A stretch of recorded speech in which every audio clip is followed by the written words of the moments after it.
I wish good things to you who's watching this. I am Alexey, and this is the first qualifying round of the 2025 Carcassonne Champions League.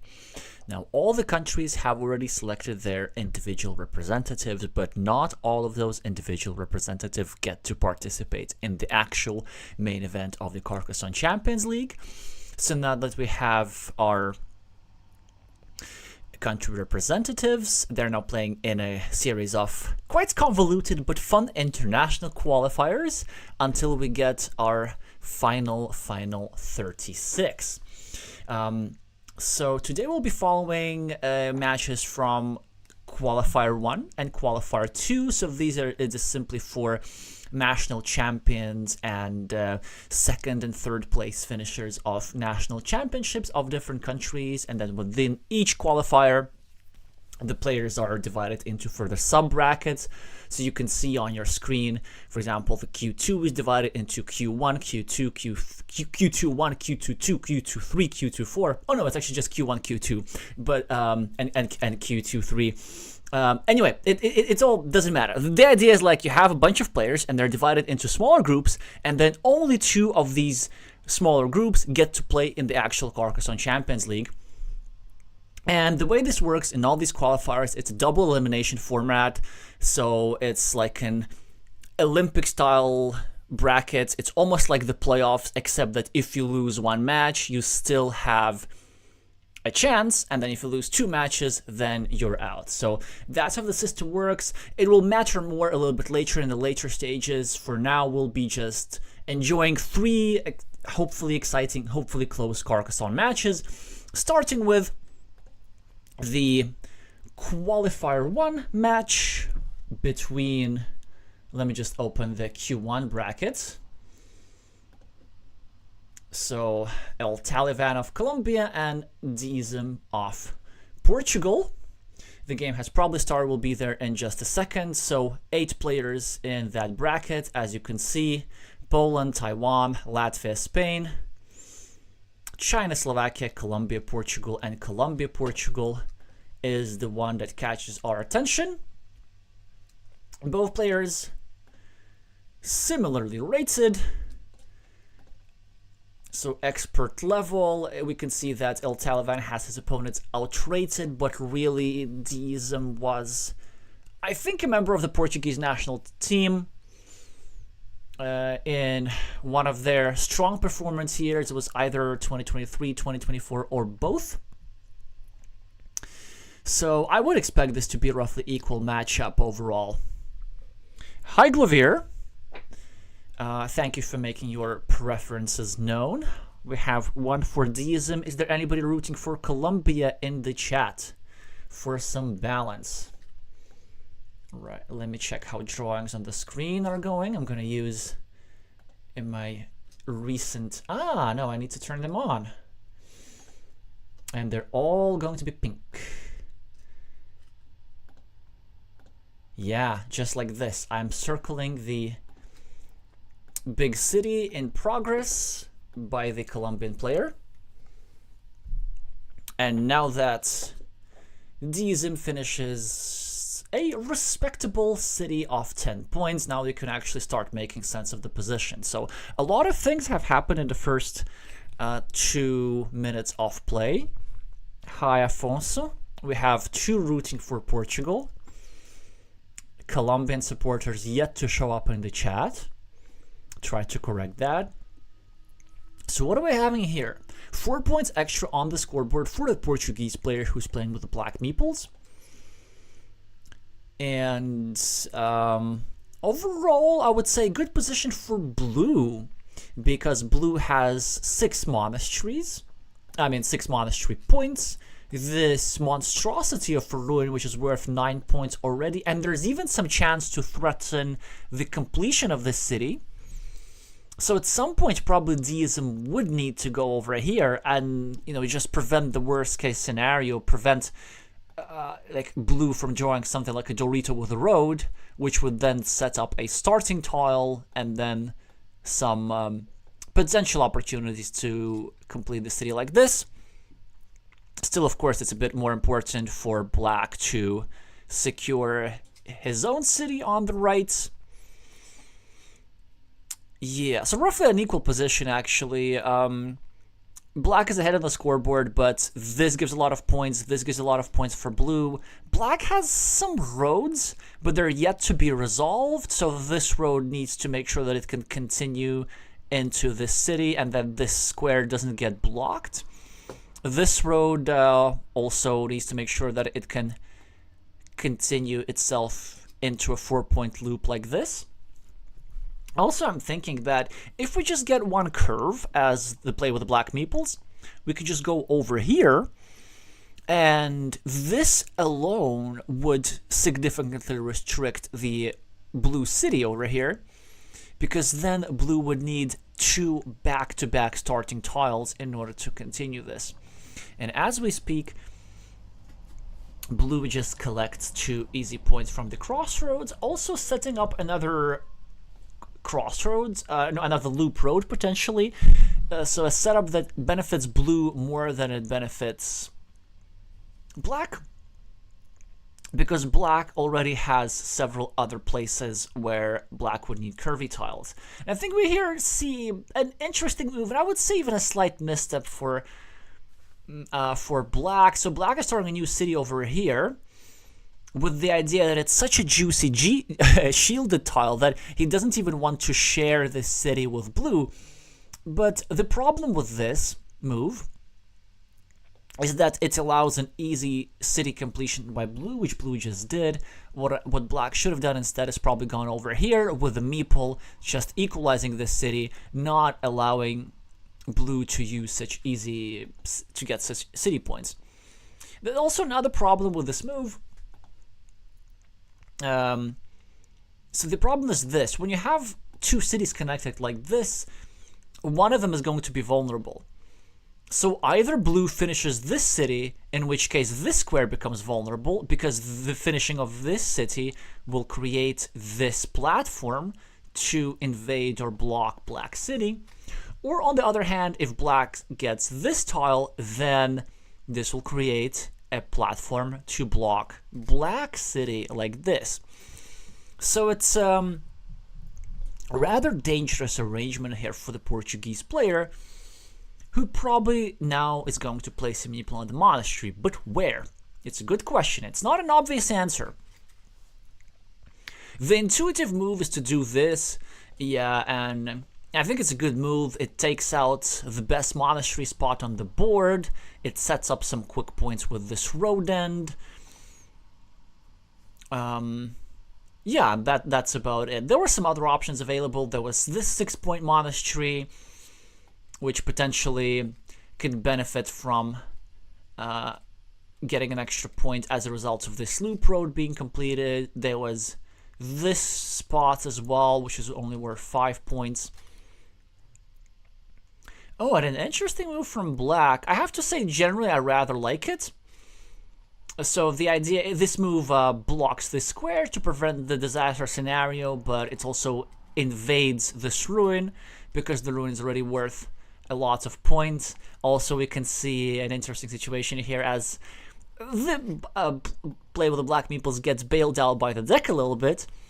So just as blue was creating a blocking platform against both of these critical squares, black got a tile which not only got him a 10-point city and a meeple back, but also indirectly prolonged his road, and also indirectly protected this square, which will be later used, or could be later used by blue, to fully block the remainder of what are black's prospects for a city. So now this block becomes even harder to accomplish, because if blue wants to block black city, blue will need to place a straight line over here, and blue will then get 2 extra points for this road as compensation. Blue is now trying to block black's monastery and road at the same time. It's an annoying move. It's a really strong move by blue here. It would have been tempting to continue the city, but the blocking prospects of this move are really strong, and black is playing a bit too risky to my taste. So it's certainly a nice idea to try and start with a counter block. And black is trying to be really efficient with the tiles, so you gotta admire that in general. So black really wants to use the city cap to start a new city. Honestly, I would have chickened out. I would have just used this tile as a road tile, just because this square next to this road is so easy to block, and also it's a critical square. So you can't get this square blocked if you're black, because not only does it continue your road to get your meeple back, but also it connects the two fields by blue, and that's something that's really important to do. We can see that in the meantime, blue managed to finish his road and protect, so black managed to finish his road and protect the city at the same time. Blue managed to finish this city, and at the same time to draw the last tile that would have fit into this square. So this meeple, despite all the protection efforts, is actually already dead. Yeah, but here's the issue. So let's say if this square gets blocked, then these two farms will remain separate, and this will mean that this guy will score 9 points for these three cities, and this guy will score 9 points for these three cities. So the farmers will score 18 points. Whereas if the farms get connected, it will all turn into one big farm with 4 cities. So this will mean only 12 points for blue. Yeah, we can see that blue was trying to take another farm, but blue got blocked, because there's nothing that fits into this square. In fact, all 6 dagger tiles have gone out.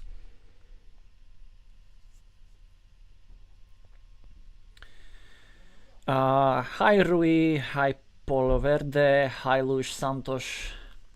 Yeah, I'm not sure if I should just switch to Portuguese, because apparently deeizm is getting a lot of support from his countrymen. And so far, it is showing on the scoreboard. Plus 5 points for the play with the black meeples. But as I said, like, a lot is going to depend on whether black gets something for this square. Black's now starting a new city, and at the same time giving himself chances to attack this ruin. It's a really strong move, because blue has invested several farmers, and has this monastery blocked, and is generally short of meeples, so it will be difficult for blue to properly fight for the city. Now it's an interesting question for black. Does black take the easy 4 points, finish the city, or does black preserve the threat and try to wait for a couple of Doritos to actually eat up the whole city? I would have probably, as black, I prefer keeping the tension in the position. Hi Blitz, hi Pichan. Yeah, and look at this. This is so interesting. So black not only hopes to preserve the tension, which I quite like, but black even makes it harder to finish his own road, and he does this just to connect all the farms, which I can certainly understand and empathize with, because the idea was if blue were to draw something like this, a Dorito tile, then blue would be able to place over here and block not only this road meeple, but also this entire square, which would prevent these two fields from being connected. Now, probably a move that I would have preferred as black is something a little bit different. I would have actually gone over here to build up my monastery, and then to preserve chances of finishing the monastery with tempo, so you could place another monastery over here with 6 points, and the last of the 3 giraffe next tiles over here. So something like this construction, whoops, could work well. Black is now trying to start another city, but the main idea is, of course, not just to start another city, but prevent blue from taking the easy 4 points.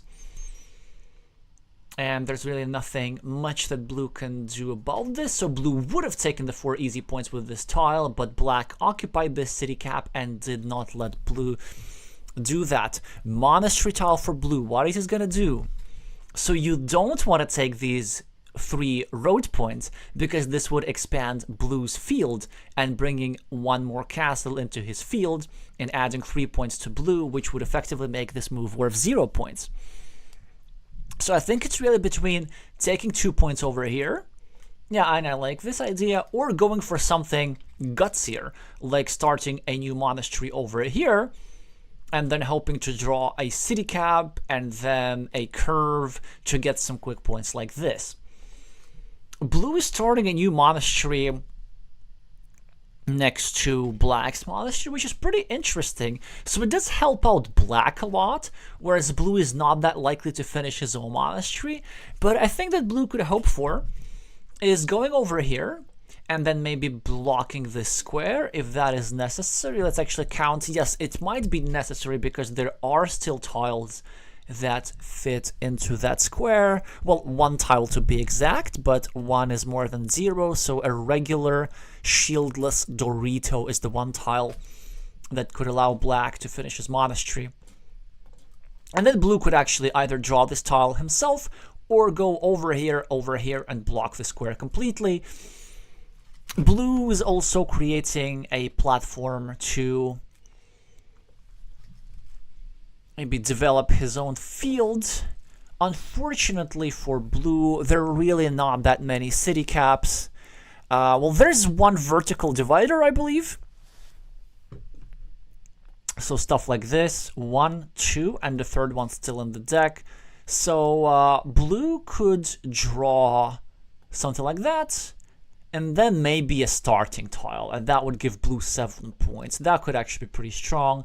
Blue can also just go here now to get an extra points and put some pressure on this square to make sure to really disallow black from getting a meeple. But instead blue tries to block the city, and I think it is just backing the wrong horse. It's because it's very difficult to block both of these cities. And black is going to finish only 1 of these cities anyway. So as blue, I would have preferred to move over here, which actually allows blue some chances of finishing this monastery. So yeah, that was a little bit of a waste if you ask me. This people is of course permanently blocked, but it doesn't matter because there's this free city cap anyway, which black can use for quick points, or blue can use for quick points for that matter. And also blue has 2 meeples in hand already, which is more than enough to finish the game with 10 tiles remaining.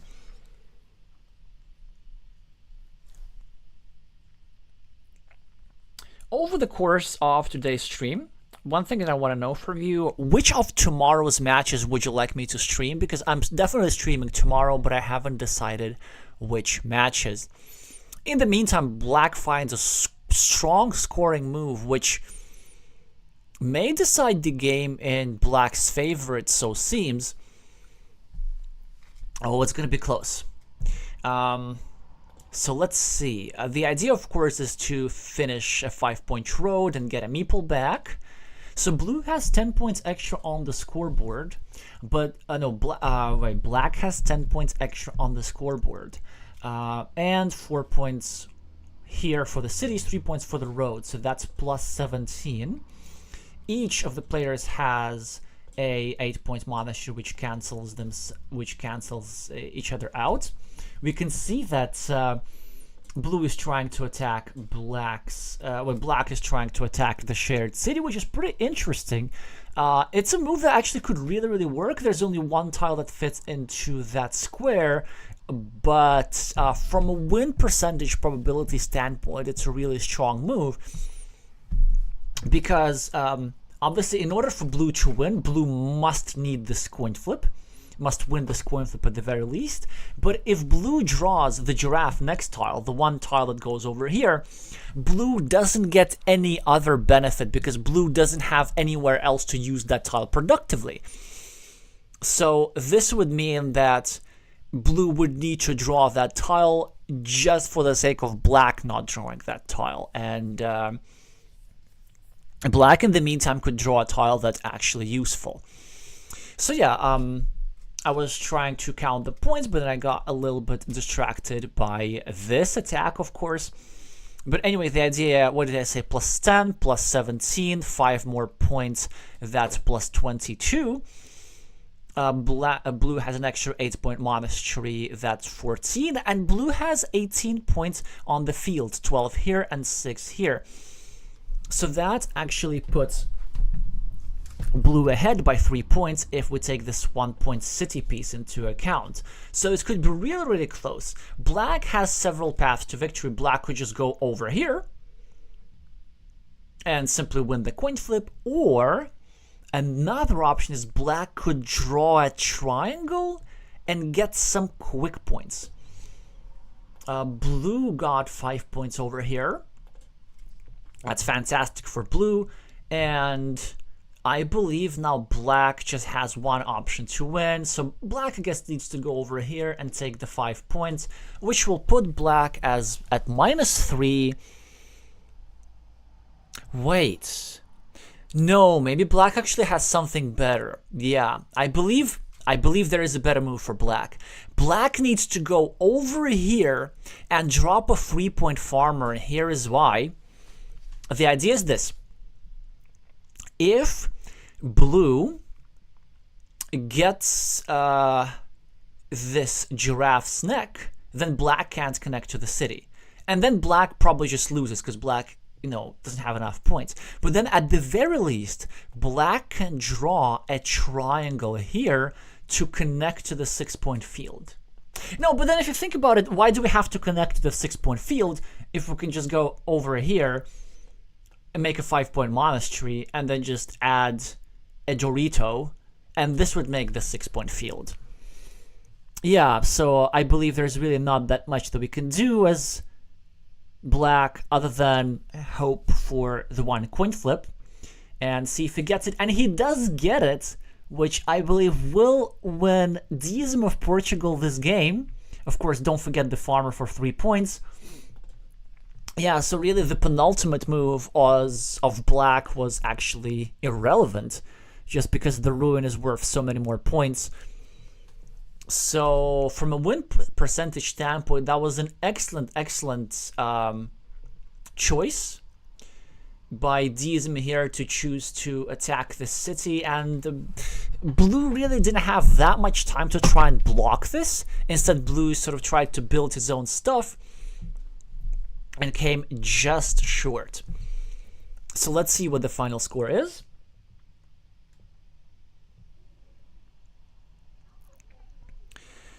So it looks one-sided, but it will get much, much closer as blue's field points are taken into account.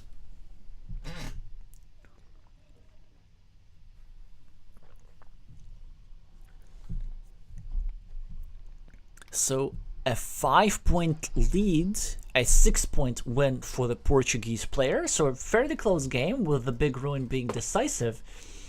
But what's interesting, now I'm starting to think there may be a move that really made it difficult for eltalivan to win was this curve over here. This curve was used simply to create a blocking platform against this city, and it didn't work out. But had blue used this curve over here in an attempt to finish the monastery, then this monastery would have completed, and blue would have had 1 more point and 1 more meeple, and then maybe blue would have had more time to invest his meeple somewhere else.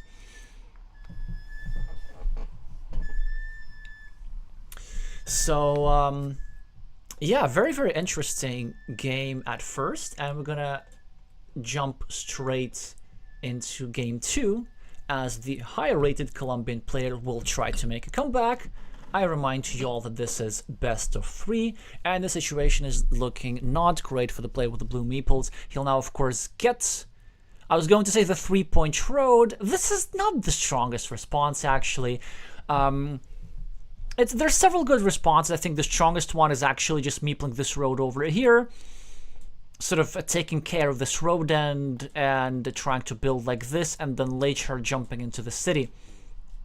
Black makes, I would say, a mistake here, actually. Yeah, so these situations with shared squares, so these mini battle situations are pretty difficult, but I would say this is releasing the tension too early. So what Black did, Black kind of created the threat of completing that city, but Black helped Blue's road in the process, and Blue just used one more tile to attack Black's city, kind of negating his efforts into building the city. Still, very equal position. A nice move here from Blue, starting a new city and also building up an empty city where the road of Blue is looking into. So there... Oh, wow. Yeah, another mistake here from Black. So certainly... So the idea to take over the city is nice, but it can't justify leaving such a juicy piece of road for Blue. So not only does it give Blue 2 extra points for his road, it also solves the problem of completing his road from one side. So not the most precise play in the opening so far from the Portuguese player. Still, he hasn't gotten punished just yet, as this square is still vulnerable, and the Colombian can certainly get blocked there. Now, a bit of a conservative move by the Colombian, just finishing a 4-point city. But I can understand that move, because no matter where else you go, there would be some concessions that would need to be made. So, for example, if you go over here and take 3 points for a road, it would have left an empty city cap, which Black would have taken. But there was actually one really, really strong move, which was tricky to see.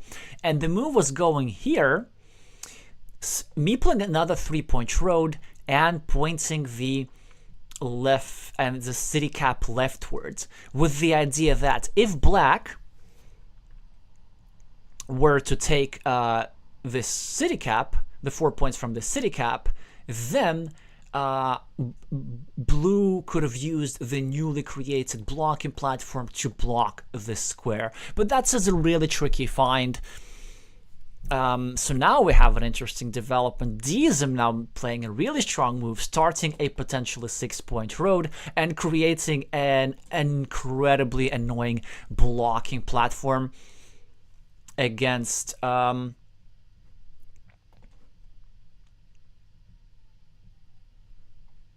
this road. But immediately Blue draws a starting tile that fits into the square, and of course meeples the new city, threatening either the completion of the road or completion of the 8-point city, or possibly both. So certainly a tile that Blue would just love to have here is one of the daggers like this that would go over here, and also make it really easy for Blue to continue his road with a road Dorito or something like this. Blue now quite justifiably finishes his city. This is not out of conservatism. This is with the idea of creating a blocking platform against Blue. Blue can't really do nothing much about that, except for starting a counter block over here, the only feasible move here. So let's see if the Colombian acts on it. But he doesn't. Honestly, shocking mistake. It's completely shocking.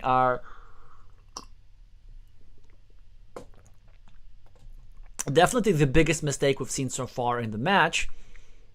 So Blue, when having the chance to significantly disrupt Black City, Blue actually will end up blocking himself.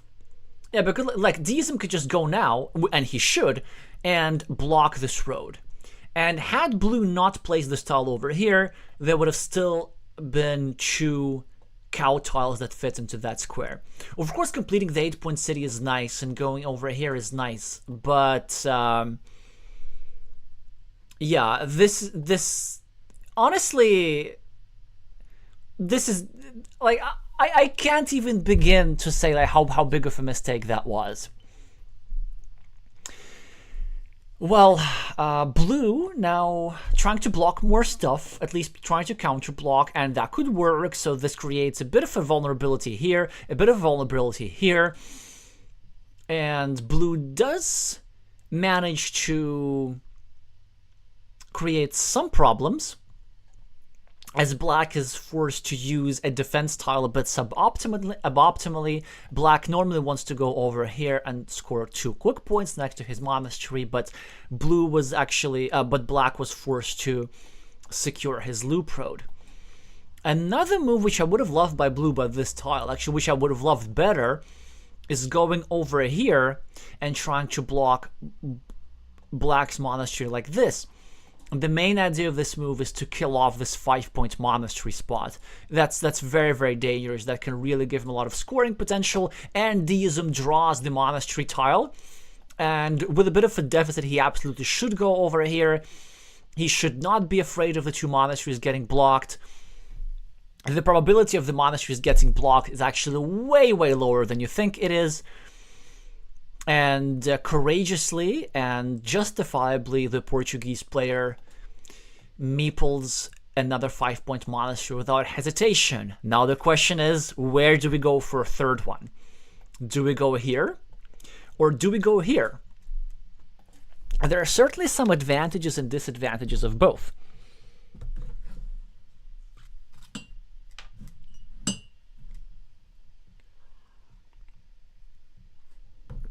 Yeah, so the idea of this move, it makes it much, much harder for blue to block these monasteries immediately. It creates some possibilities of blue doing something like this and then drawing another tile and then blocking all 3 monasteries, but with plenty of curves in the deck, blue managed to successfully dodge that opportunity and already complete one of these monasteries. And now, I believe because of these monasteries, despite the scoreboard deficit, blue is in complete driver's seat of this game. Monasteries are extremely powerful in Carcassonne, especially when they're adjacent, and the Portuguese player is about to demonstrate that. So we might see a shorter match. High Nallerheim, only 2 spots for CCCC, and it's...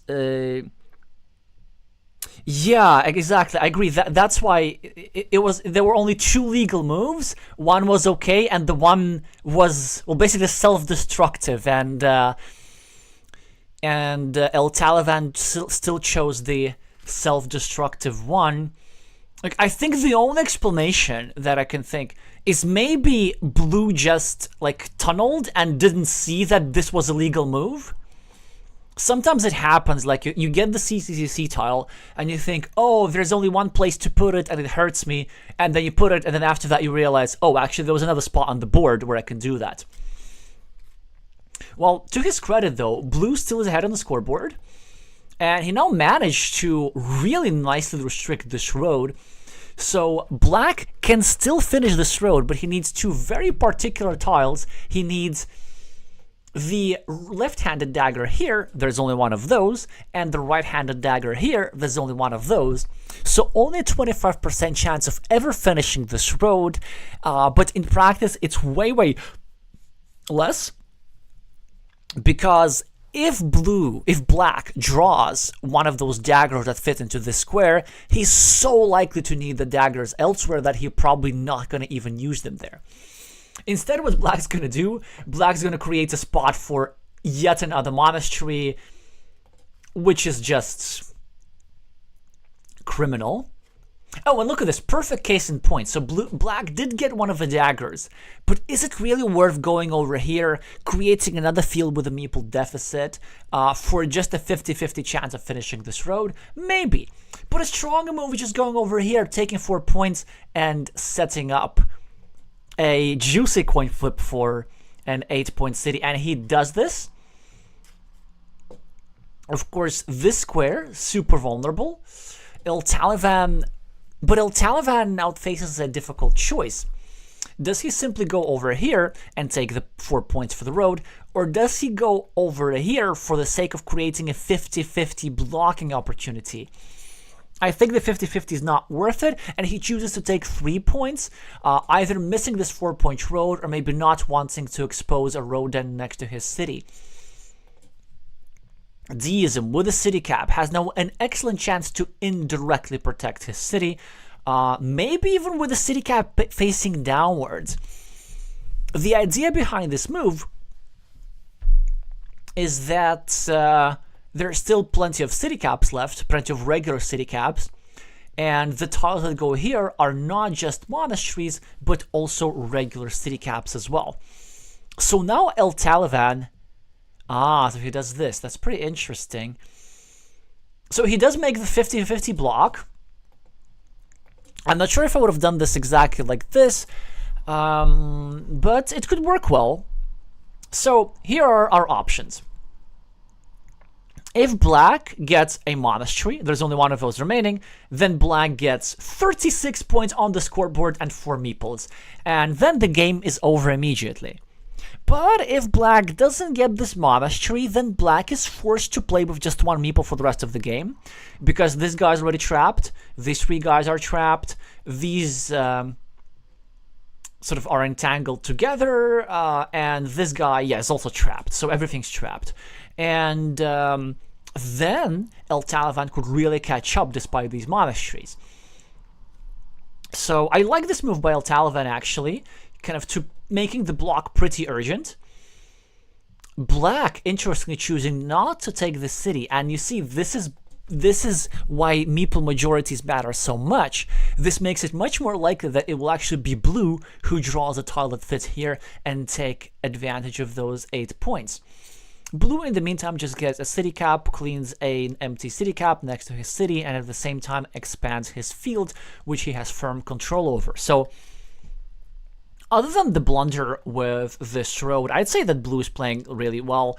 I mean, other than the blunder with the CCCC, and having his road blocked, blue's playing really well, realizing that whenever your opponent draws lots of monasteries, your best tactic is to create another big feature that counterbalances them, such as a big ruin or a big field, the tiles permitting going for a big field. And with a temporary meeple majority, blue will be able to maybe drop another farmer here or here, and this should make any potential claims for parity in this field completely unfeasible for black. Hi, Napalm Eye. Okay, thank you for correcting me, Nallerheim, that this move over here is not a 50-50 block, it's a complete block, because I overlooked this monastery over here. Oh, so there isn't a monastery that goes into this square. Then I kind of question this move a little bit, it's possibly getting a little bit too greedy for black. So this was essentially setting up an opportunity to finish the monasteries with the last monastery. But anyway,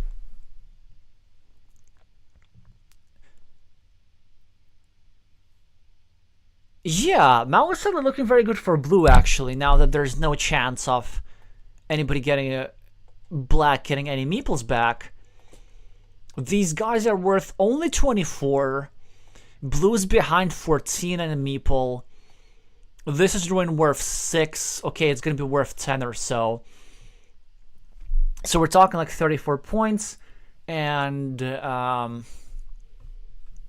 this road is longer than this blocked road. So like 18 points for a meeple is the lead of blue at the moment. But also we need to remember the field. So it's really 3 points for a meeple is the lead of black. And a meeple is way more valuable than 3 points. So long term, this position is completely winning for blue, which is a good thing because we're lucky to see a tiebreaker in this match. I guess the only thing that black can hope for is just getting a lot of quick point tiles and thus getting sort of parity on the scoreboard roughly in the upcoming moves. And then simply hoping that there's just no good feature that would allow blue to deploy his last people. Unfortunately, there is, and there's this ruin over here, which is going to be worth 6 points. So blue is likely to be slightly ahead, especially given the fact that blue is threatening the completion of another 8-point city. Another opportunity how black could win this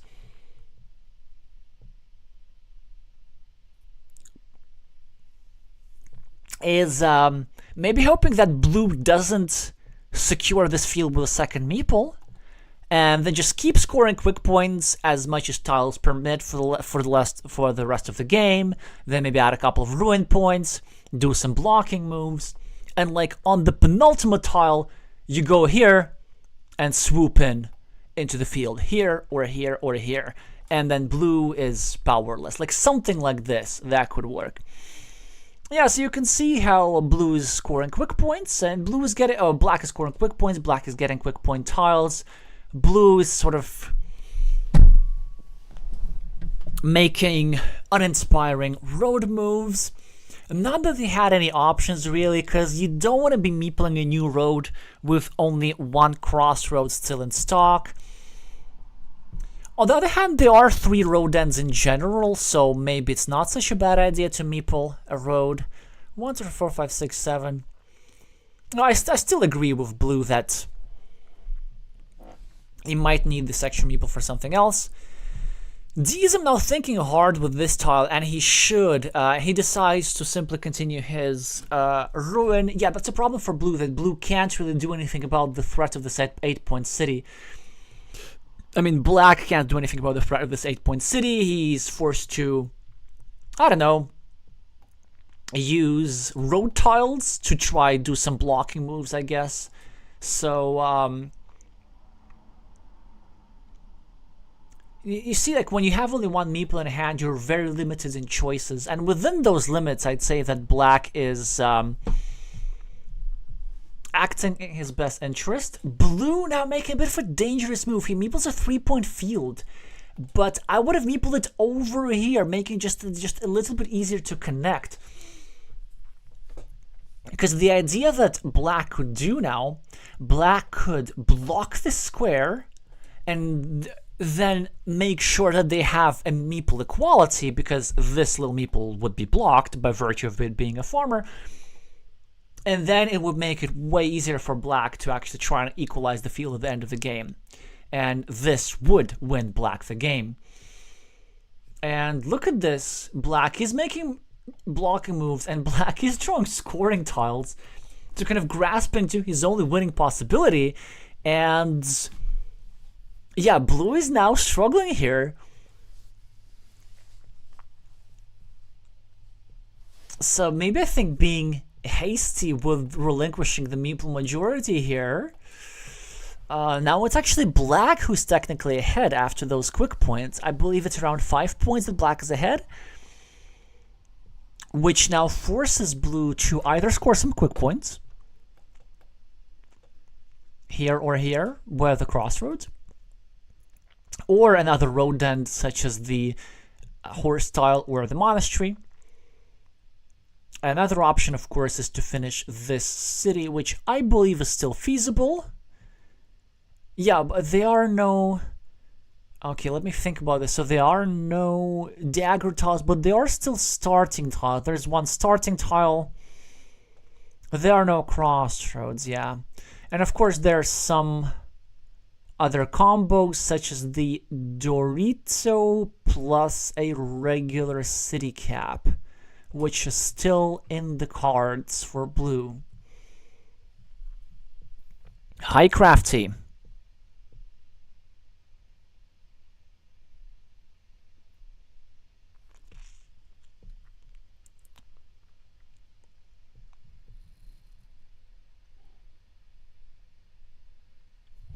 Afonso is asking, for the starting tile, would you do what blue did, or add it to the Dorito and start a new city? Okay, I presume you mean for this tile? Then the answer is yes. There wasn't really anything better. Because the idea is, like, if you place this tile over here, sort of you're now still hoping for the starting tile. You're just hoping to draw one of two. So that's a 75%er. Which seems like a lot, but it really isn't. Like, you really want to have the full 87 if you commit yourself to stuff like this early in the game. Or you want to have some other options. So the reason why I like this move for blue, the blue we actually played, is because it creates two threats. So like this 8-point city, or finishing the road, or both. And even with the losses from Meeple, it's enough. And that said, I mean, blue only lost to Meeple because of this giant blunder over here. So like, if this move were to be followed up correctly, blue would actually still have a chance to get his Meeple back, and Meeple like another 3-point-ish ruin or so. Alright, so both players now taking some uninspiring quick point moves. Blue with another mistake, actually. So blue is trying to block the square, but blue should have realized that there are no daggers remaining. So it was better to turn this square like this. Because at the moment, what's happening now is that there is still a starting tile that fits into that square. But this starting tile can only benefit black. If blue gets the starting tile, blue will put this here anyway, not at this 8-point city. But if black gets the starting tile, black will go here and take the 8 points. So this configuration here either benefits nobody or it benefits black. Certainly not great for blue's winning chances, especially once black got the so important 4 quick points plus the 2 points extra, and now it is actually looking really good for black. Again, like, a lot depends on the starting tile. Blue with a crucial decision now. Does blue want to go over here and connect, black with a crucial decision. Yeah, like, it's a really big problem because I keep confusing very often black and blue verbally, and here we have a game where blue is playing against black. So I do apologize if that makes it a bit harder for you to follow. Hopefully some of that is a bit clearer from context. Try to be a bit more careful.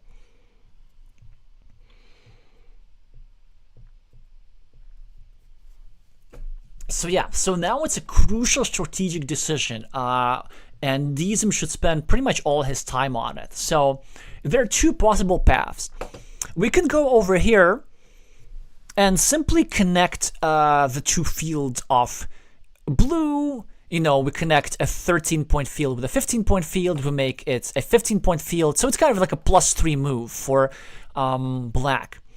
But what this move does, it makes it impossible for us to attack this field in the future as black. So this means as black, we're basically banking to draw the starting tile to take the quick points from the city. And sorry about this, there is no starting tile remaining. Yeah,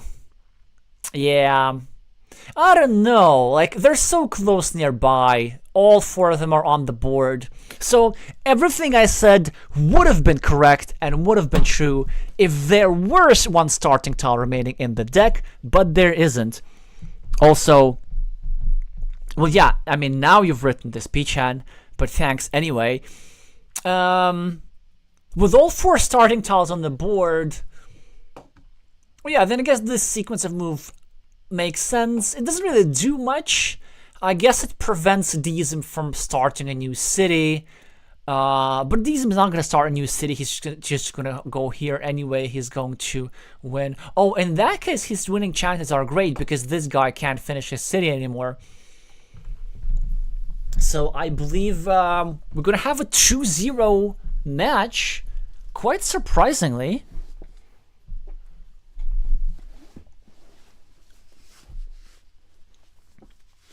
So blue meepling a 5-point road, black getting a city cap, which was maybe blue's last chance to score some quick points, but so this is not going to happen. Black, of course, is going to go over here and take a 6-point ruin, which I believe should give him enough to win.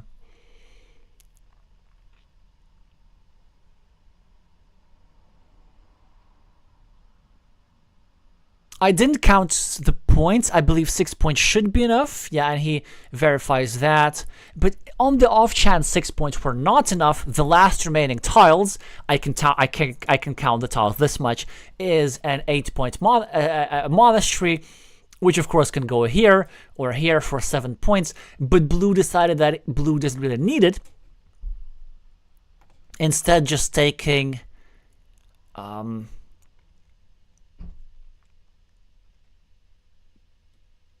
the one bird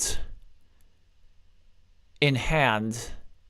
Yeah, I forgot how the proverb goes. Something about like one verb in hand and two in the bush. So basically securing the small guaranteed win as opposed to the risky monastery play. So let's see what the final score difference is.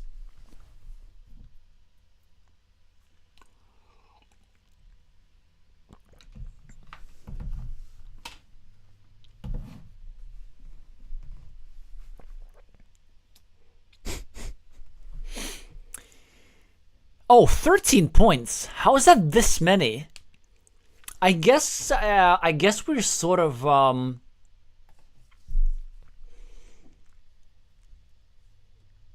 really maybe underestimated a little bit how many quick points just black scored. And yeah, because like there was this ruin development. Look at just how big it is. It's 12 points, basically as big as blue's field. And then 4-point road, 4-point city, 4-point city, that's also 12. Yeah, so certainly needed a bit of a help from the deck to get these quick point tiles. Needed a little bit of help to block the city, which looked like it had really good prospects. But despite all these blocked meeples, black managed to win. So congratulations to deeizm, to Portugal, who will be advancing to round 2 of the upper bracket of this qualification subgroup. Eltalivan still not out of the tournament, as they will be playing in the losers bracket, except that now it will be do or die for them. In order to stay in the tournament, they have to win all the 3 remaining games. If they don't, they will not be competing in the main stage of the Champions League. So good luck to both players in both stages. Congratulations to deeizm and all the Portuguese fans in my chat. It is definitely because of your moral support that this victory was possible. So something for Colombian fans to think about. Maybe gotta show up in larger numbers to these streams. Right, I'm gonna update the score and then we're gonna go straight to our second match, which is going to be a treat between 2 national champions, Otto Ikonen of Finland and Karl Verheiden of Belgium. Both players have already competed in the World Championship, so that's going to be some highest level Carcassonne. Alright, so deeizm 2-0, the rating upset, and I believe that Nallerheim's match must have started.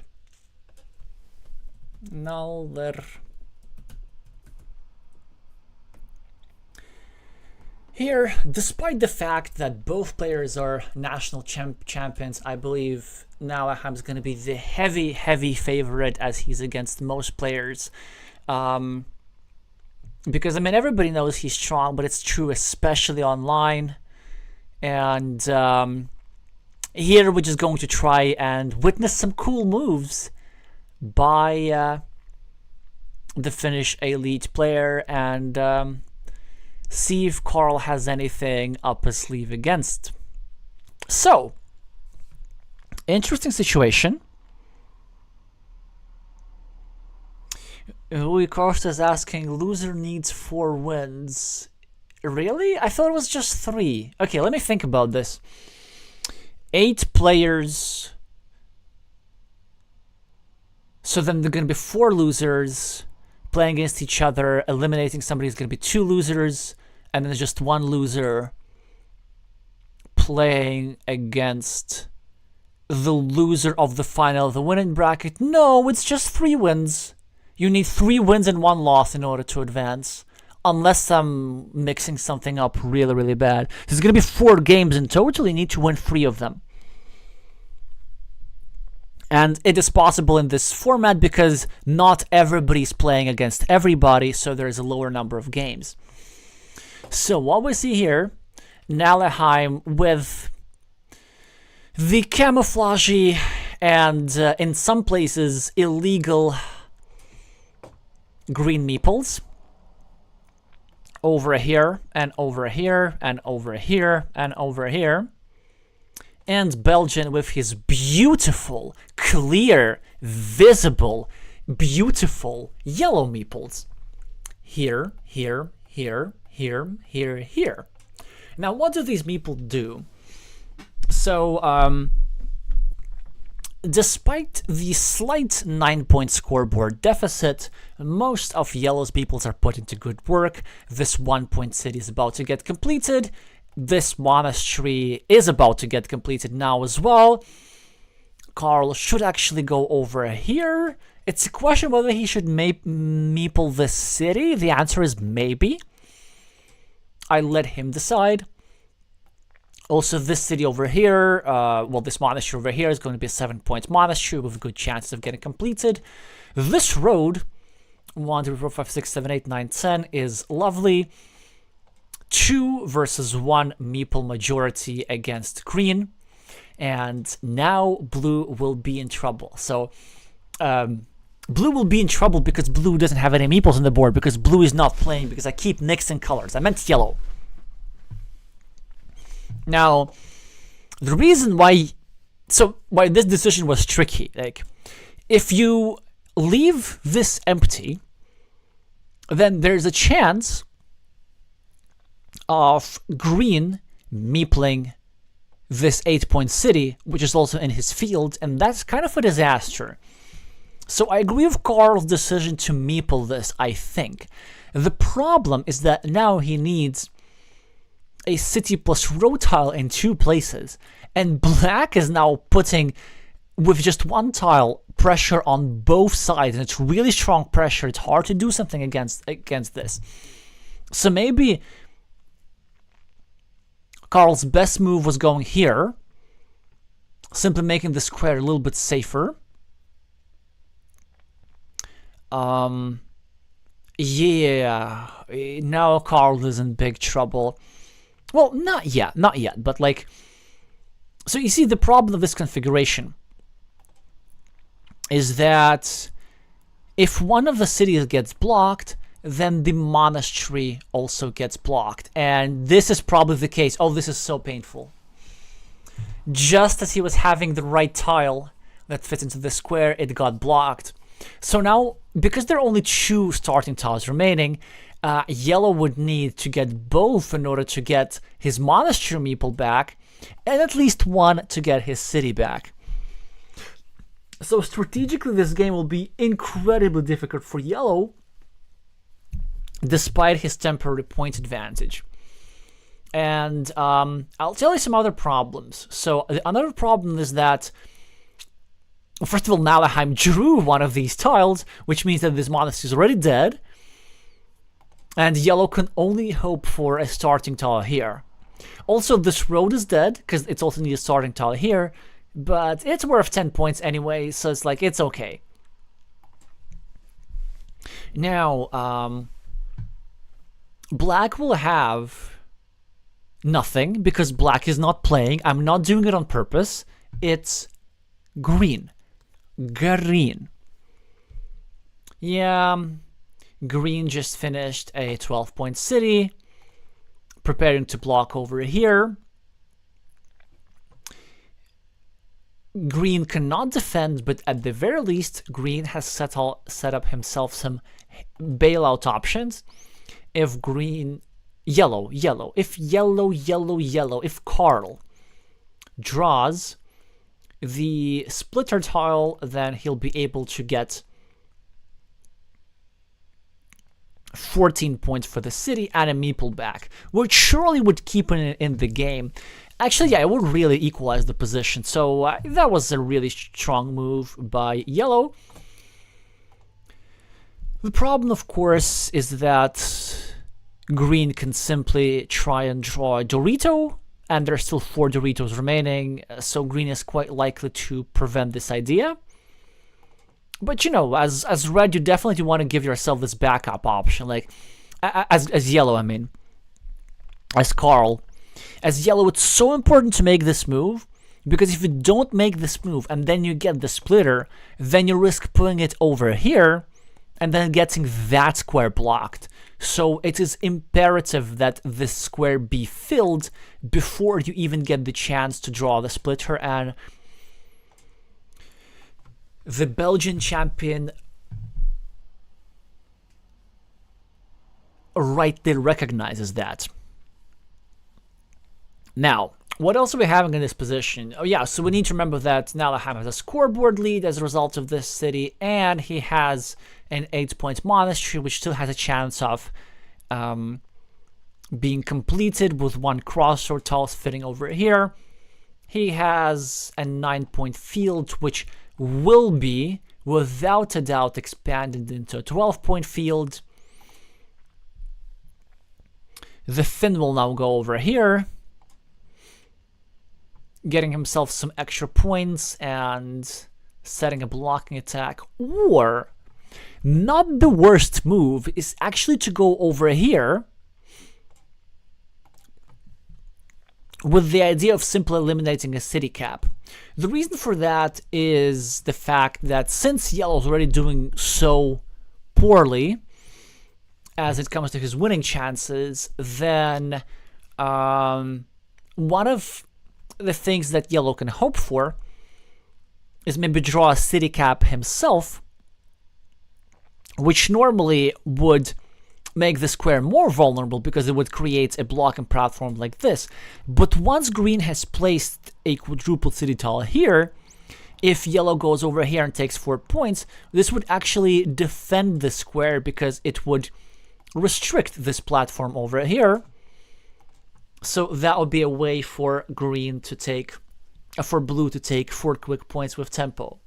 But not anymore, as yellow drew the best possible tile in the deck. So not only it is a tile that blocks the square and prevents the idea with a splitter, it also gives him a larger piece of a ruin, winning a direct mini battle. You can see that green has 11 points, 10 points on this ruin, and yellow has 6 points on this ruin. But it also happens to be the last starting tile that would fit into one of those squares. So all these meeples, which need the starting tile, are trapped. And 71 knives is 4 points behind on the scoreboard, a full meeple behind on the board, and then a bunch of points behind on the board as well. But he just drew the last remaining crossroads. So green will not be able to finish this monastery. How unlucky for green. How will green possibly survive this? I should get an Oscar for this. I hope you all agree. Okay, some quick points for Carl. Like, that's something. And you know, maybe it's one of those games that, like, as Carl, we can try and do something similar that Black did, as deeizm did in the last game. Kind of like just trying to score a lot of quick points, draw a lot of good tiles, and then maybe sneak in a farmer to equalize the 12-point field at the very, very end. And that probably would be enough. So yeah, so still some marginal winning chances.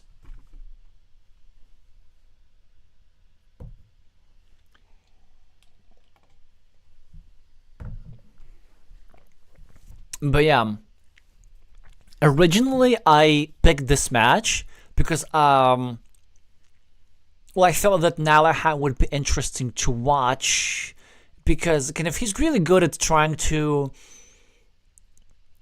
squeeze possible threats and wins if he's getting bad tiles.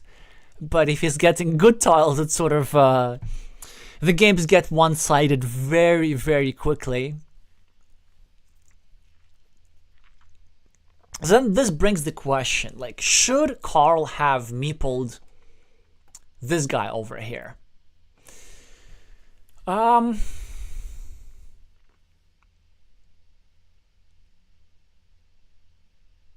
Knowing the outcome of the tiles, of course not. He just got an extra meeples blocked. But what is worse, having your meeple blocked or your opponent just scoring free 11 points?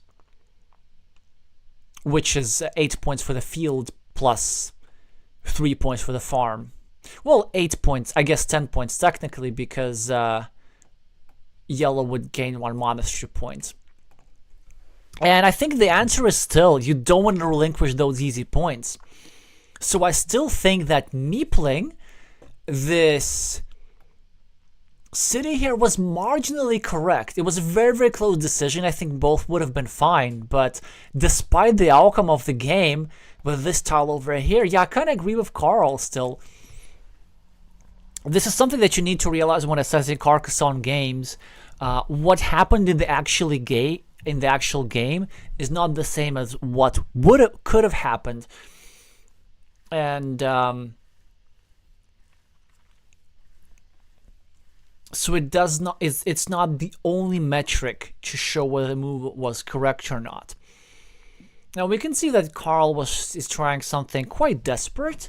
So simply to start a new city with a shield, and maybe just draw a couple of city caps very quickly, and you know, get 10 points and a meeple back. Can't blame him for that, but Nallerheim will just go over here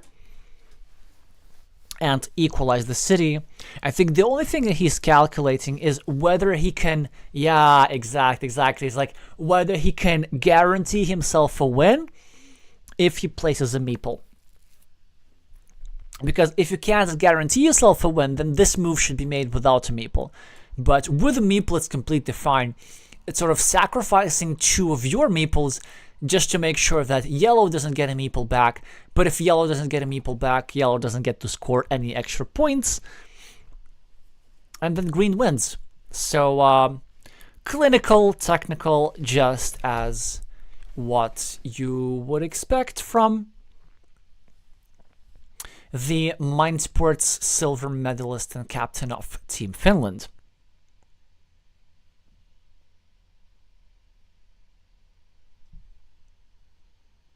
Oh, great point, Raf. So that,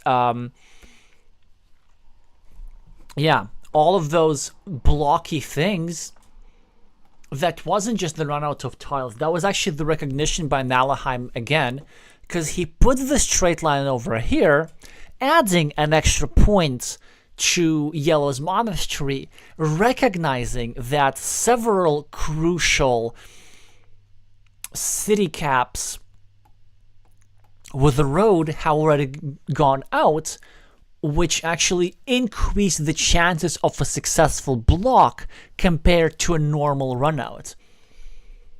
So yeah, that's what you sometimes need to do in, I was going to say in perfect information games, but I mean in Carcassonne in particular, that like not only you need to sort of, you know, play for probabilities, but you also need to realize, or at least like feel, how the probabilities changed based on the current run out of tiles.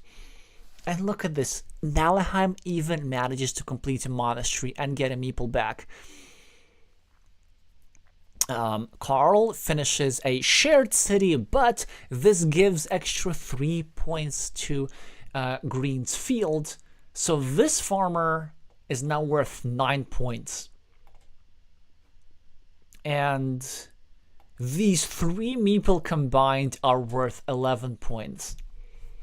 That just shows you how devastating of a block this sequence was over here.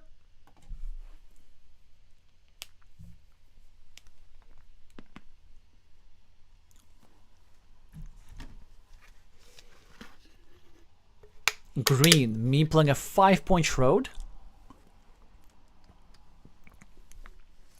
Yellow with a curve. 6-point field, or maybe, if we're still trying to fight to the end, which we should, Maybe just to loop road over here, hoping to get a curve soon enough to get a meeple back. And a 4 points, and then we meeple the 6-point field with the last meeple, the tile run out permitting.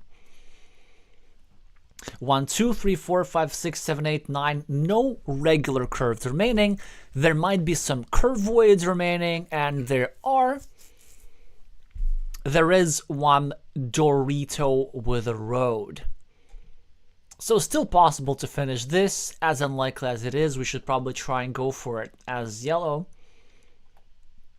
to decrease the point scoring the point difference, and maybe to get some psychological advantage for the next match. Because I'm finding like if there's a game which is like very one-sided and where I'm losing really badly, it sometimes helps to sort of kind of spend a bit more time on the end game and find all the best move to just remind yourself, yeah, like I can actually do it.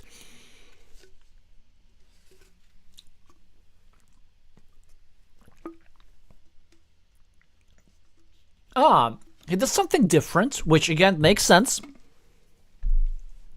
He creates a platform for invasion into this ruin, and this ruin is worth 13 points. No, 11 points. So it's certainly worth invading, and it forces a bit of a concession from Nallerheim. Instead of taking 2 points for the road, the Finn is forced to take just 1 point for the city because he needs to eliminate the connection platform. So a 1 point gain for 71 knives as a result of this curve move. Now a city cap for Carl, and no good things that can be done with that, really. Probably we just discard it. And maybe, no. 1, 2, 3, 4, 5, 6, 7. Okay, 8. Never mind. Oh no, that still works. Yeah, there we go. Great move. Trying to get a road monastery and connect to the farm. Well, actually, I'm not sure if that's so great. Because Nallerheim, I mean, I guess like as Nallerheim, you want to go here. You want to take those juicy 8 points. 4 for the city, 3 for the field, 1 for the road. But there's another like very technical move for Nallerheim. You can just go here and drop a counter farmer for 3 points, making sure that if Carl draws a tile that goes here, namely the one in the remaining monastery, then not only this, but also this meeple will go into the field, which will preserve Nallerheim's majority. And look at this very technical, extremely annoying move to deal with. And yeah, the Finn being precise. So still the best move for 71 knives is to go here, connect all the farmers, take a 1 versus 2 minority on the field, simply because this would reduce the number of points that green is scoring in total. Yeah, that's kind of a misstep. Well, yeah, that is a misstep by actually no. Yeah, it is a bit of a misstep by yellow not taking those 3 points. Not that it has any difference for the outcome of the game. Hi, Ian.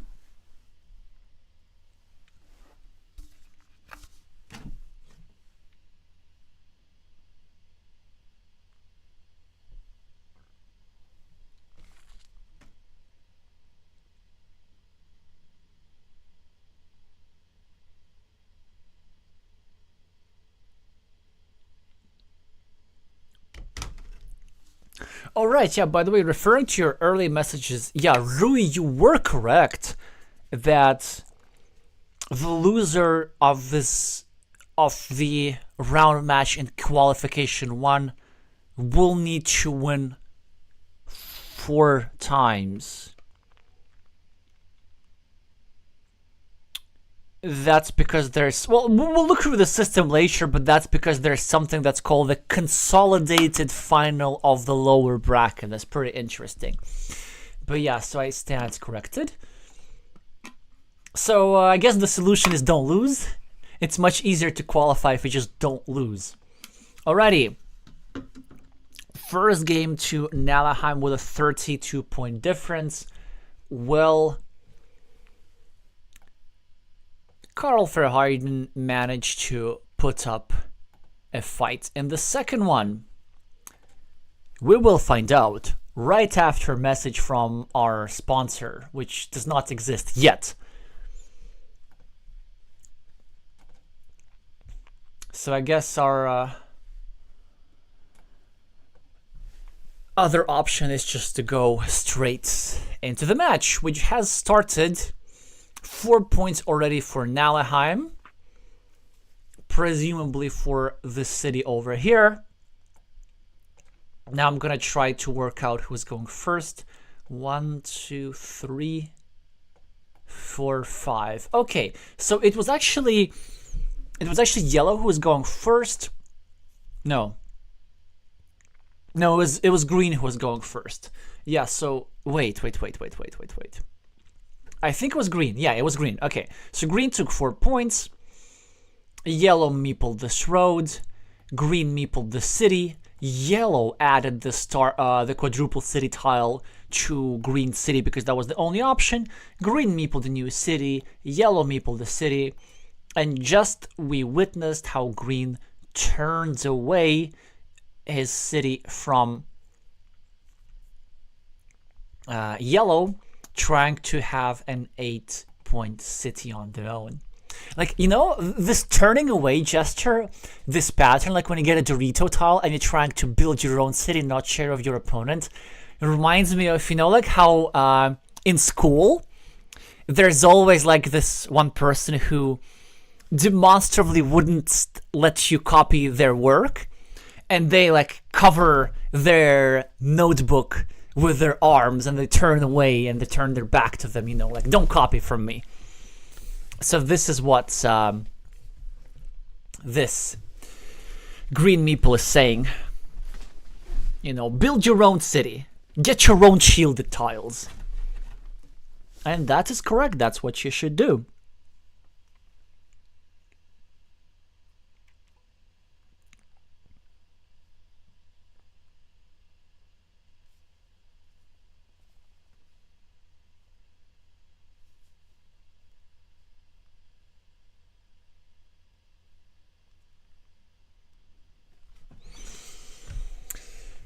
And what yellow should do is to attempt... Well, actually, no. Wait.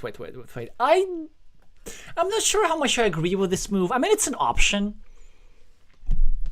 Yellow is trying to block this square, but I believe it was more important to just secure this road, like this or like this. Because this city, it's not that important to get blocked, given how many squares it has to development.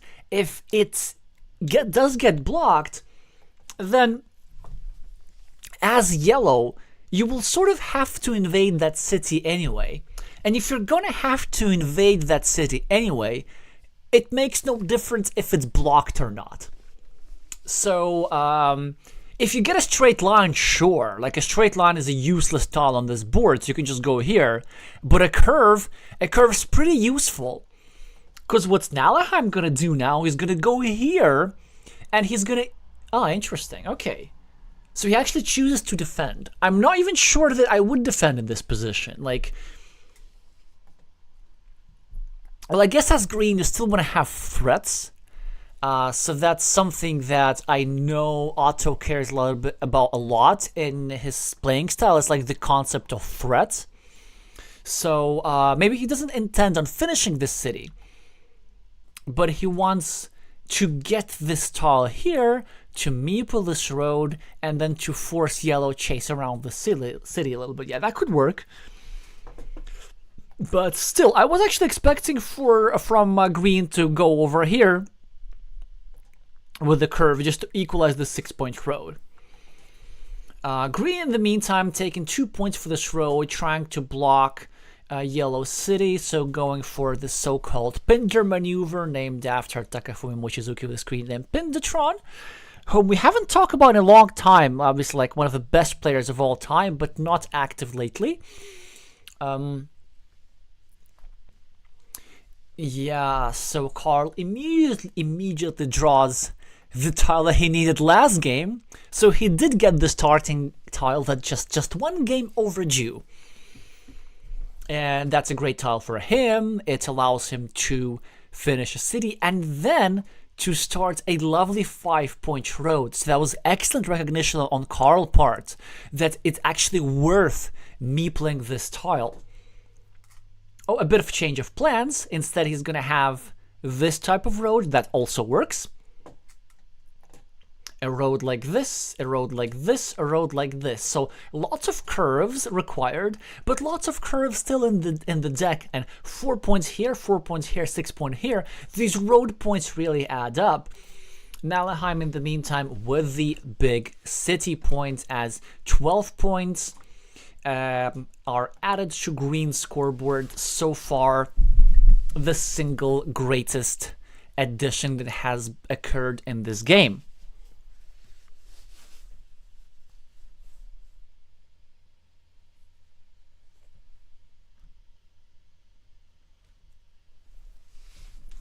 Oh, Raf, that's so nice of you to want to help others who didn't want to cooperate.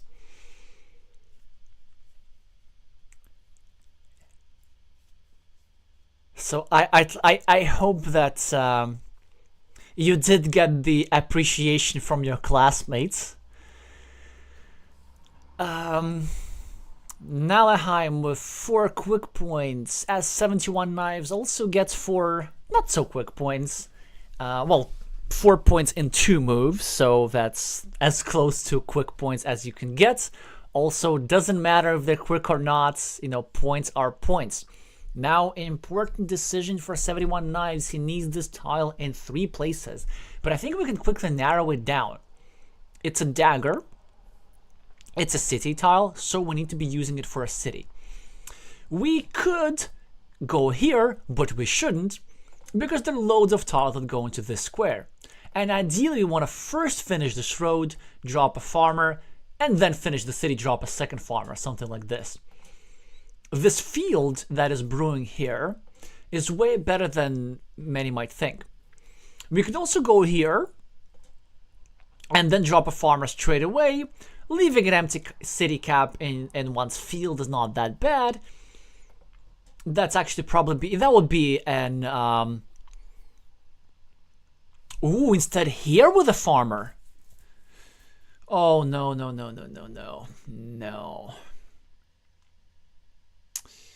Yeah, I mean, I get that move, but you don't really wanna meeple a 3rd city cap in that position. First of all, that road meeple was perfectly safe. And if you make this move, like in a vacuum, tactically, it's not that bad. In this particular position, you're inviting yourself into a world of hurt. I'm going to give you some scenarios how green could hurt yellow. That's an interesting move. So the idea, of course, is that you're creating a big field, but you're not meepling it. And green, with the tempo and with the meeple majority, temporarily has a chance of getting a stronghold on the field. Now, this style is moderately okay for yellow.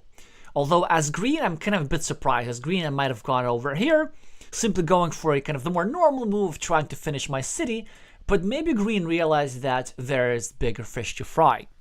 A more annoying runout would be green drawing a curve or something like this, and then a farmer, so sort of sticking it to those 2 cities, and also dropping a farmer of tempo and developing his monastery. Another annoying move from green would be getting something like a cow tile, placing it over here, and then blocking 2 meeples of yellow against one monastery meeple of green. Yeah, so like this configuration, this is blocked, Dorito here, something like 4 blocked points for 2 meeples against 8 blocked points for 1 meeple. So that would be... And of course, another way how green can mildly hurt yellow is to go over here and start blocking this city. And the reason why it would be hurting is because 2 of the dagger tiles that can fit here have gone out. And all of these reasons, especially the last one, is the one that out of all the reasonable options available, as yellow, I would have gone over here and simply continued the city. So it's not that easy position to solve, but I do believe that this is the correct answer. And some problems are due for yellow as a result. And again, like, it wasn't a bad move. Well, I guess I'm sort of kind of saying it was, but like, it wasn't that bad of a move. But still, in that sort of position, like, in order to maximize your winning chances, you have to find the best possible one. At least what yellow has going for them. Okay. At least what yellow has going for them is the fact that they managed to finish some nice roads over here. 6 points, 4 points here, plus 2 points extra. That move, though, finishing the city makes sense.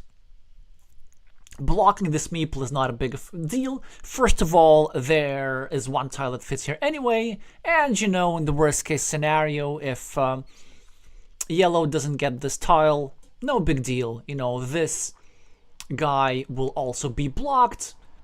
Scoring, you know, losing a mini battle is not such a big deal. But what I cannot comprehend in no possible way is why yellow would leave this city cap open with 3 meeples still in hand. Maybe because there are some chances of green drawing a triple city and then extending it further to block this square and block this meeple. But the sequence is not all that likely. And that possibility does not justify being this conservative in that situation. Yellow, in the meantime, is developing some monasteries and is preparing to finish his monastery with another monastery. One thing that I would have loved to see there by yellow is actually a farmer, just to make sure that if green manages to draw a tile over here and meeple the new road and renew the threat of completing his city, then this would automatically bring yellow into the farm.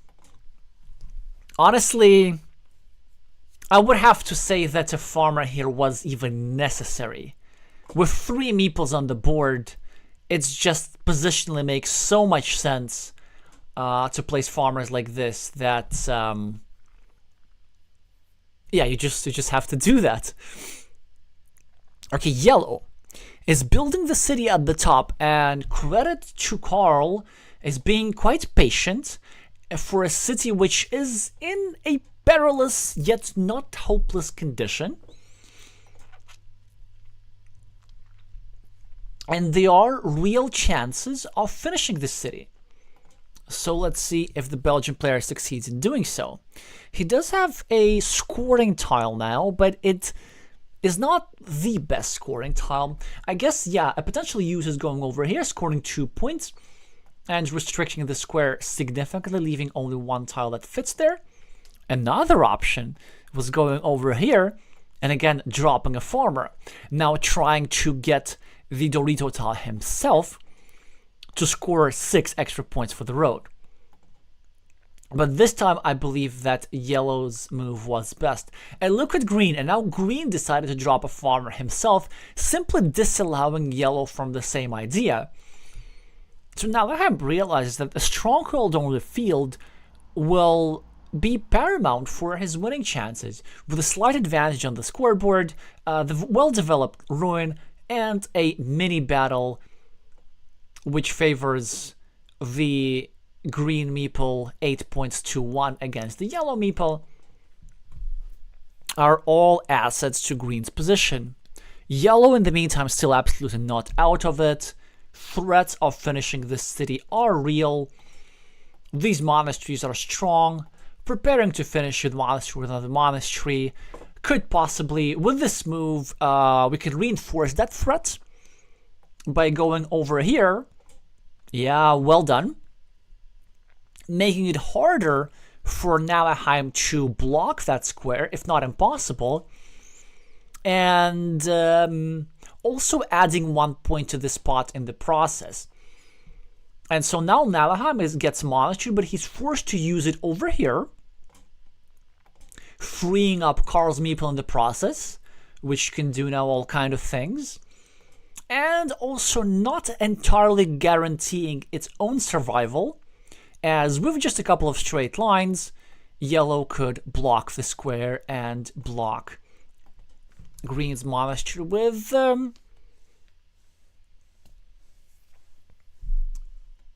eight points. Yellow with a decision now. It was either this move or taking 4 points for the city cap. Yellow chose to attempt to finish the city, which I can fully understand, and I have to agree with that. And then later, maybe as yellow, we can go here, block the square out of harm's way, maybe then get 4 points here. Then maybe like get a straight farm, drop a farmer, either connect here or through this tile, and then try to drop a farmer somewhere else. Nallerheim, though, with the Dorito tile, almost undoubtedly it will go over here, and the 5-point road will also be meepled, making it hard for yellow. Elias is asking, what did I miss? Just the first match between these, the Portuguese player and the Colombian player.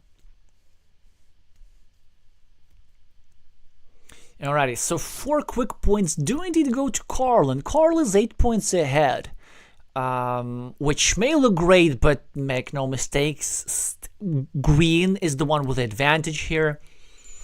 Stronghold on the 12-point field, 2 well-developed monasteries, a menacing road, and a well-developed ruin.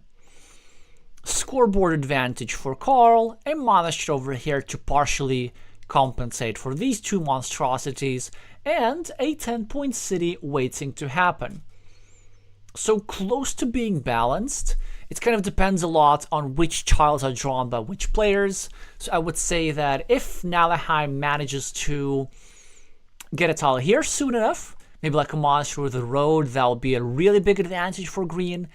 If Carl manages to get some quick points and get this meeple back soon enough, then this game is absolutely winnable for yellow with his meeple advantage. Now, a strong move for yellow is actually going over here and leaving it be. And the reason I think that is twofold. First of all, it would make it really, really difficult for green to finish this road. So first of all, if you place the tile over here, there's only one tile that fits into this square. And even if you get this as green, so let's say we place it over here, then immediately yellow can draw a curvy tile and then make green require one more starting tile, which, you know, will no longer be possible because the first starting tile would go over here. So in fact, this move would have been a guaranteed block, and I believe is worth a 2-point sacrifice.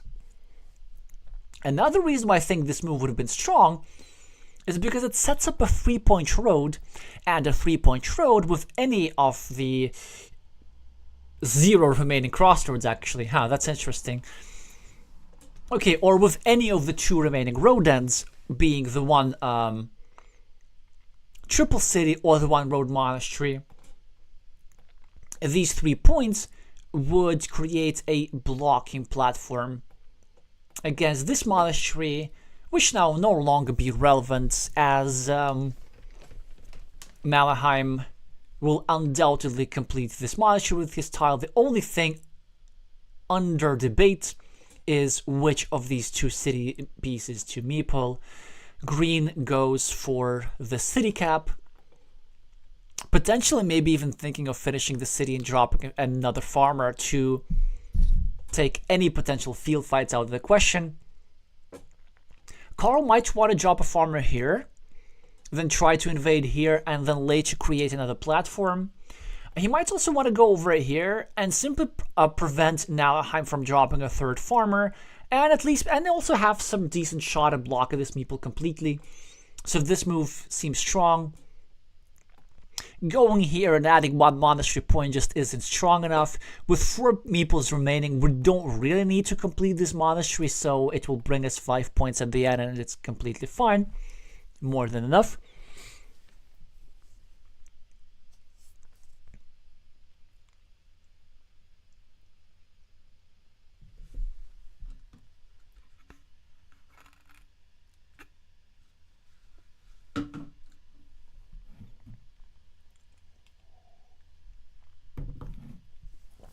Carl in the tank.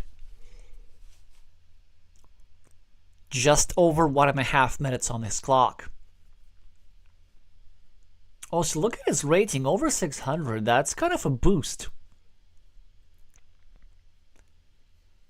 Has to be definitely in the top 3 Belgian players at the moment. If not the top. I'm talking about current rating, not peak rating, of course.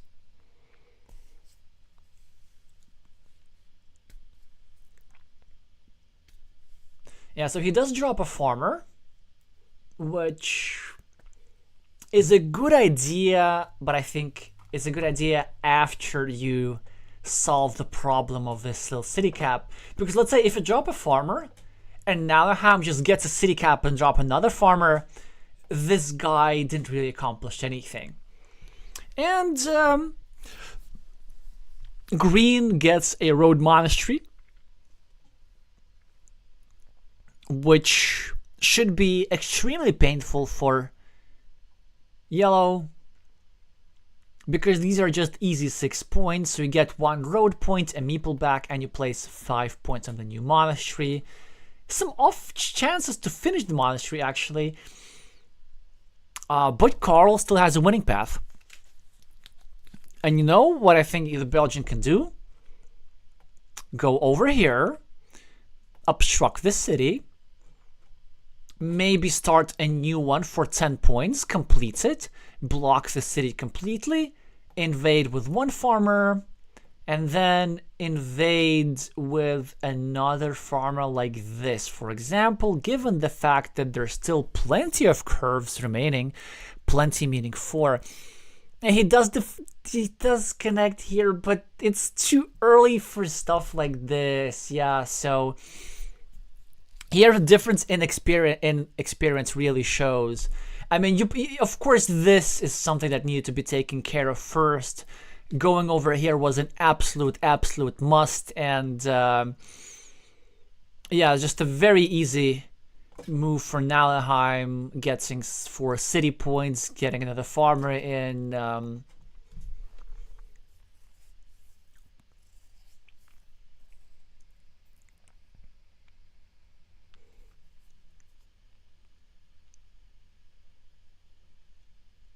But knowing Carl, he'll keep fighting. There are options. So of course he has. I think by not taking care of this threat, he has made life extremely difficult for himself. But he can still fix this. We go here, block the square, then we invade here, with a regular city cap, and then we take a city tile and invade here. Honestly, all of that is extremely unlikely. So it really comes down to this couple of crucial decisions that will decide this game. So let's just see how it develops. Alrighty, so the invasion starts. Yellow is trying to get as many points as humanly possible, so that's a nice sequence, managing to invade this city and possibly, let me think about this. So there's actually one triple city with a road tile remaining, so yellow could still invade here maybe.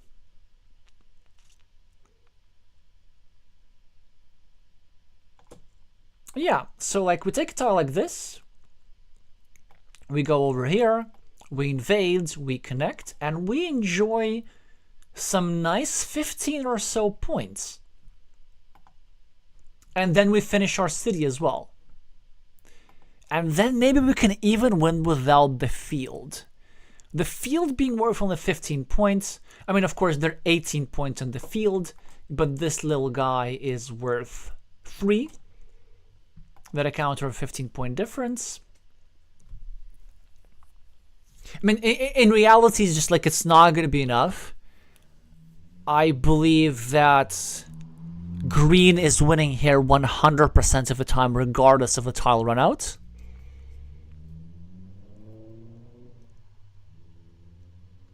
Even if both sides play perfectly from this instance.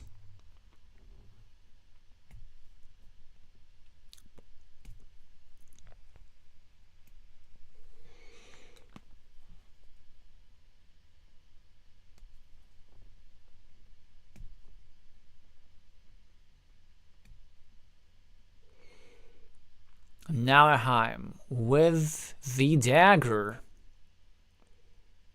or a dagger rather, as there's still one more of those remaining in the deck. Well, not that exact dagger, but its mirror image.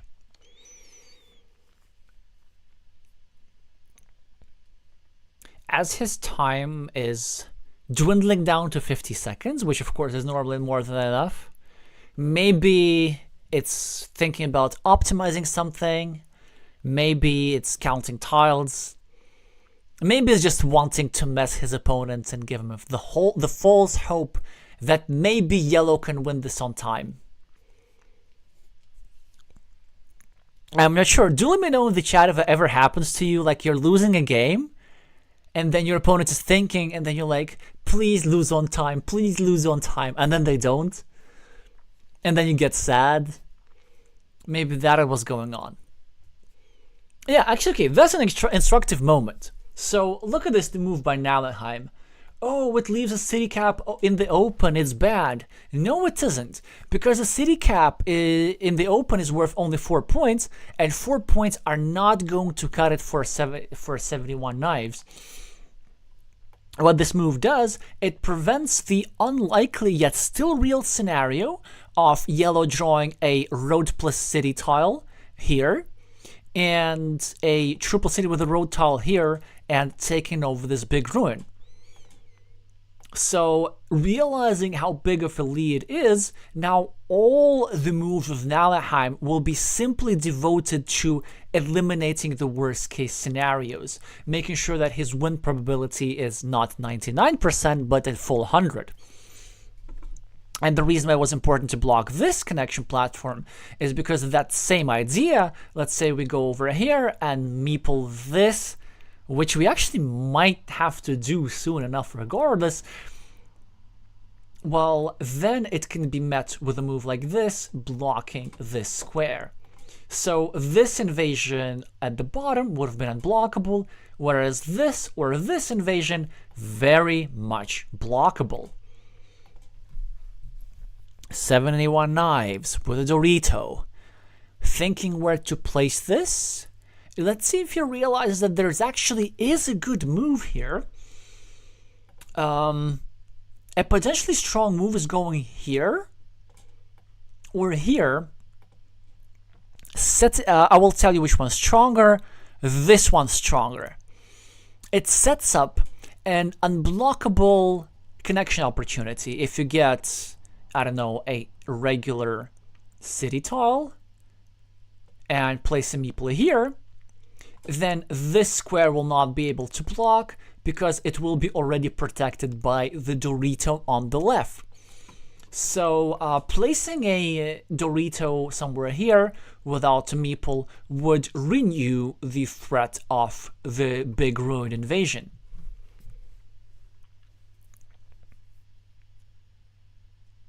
This would be not very hard to deal with, but at least this would be a threat that would need to be dealt with by green.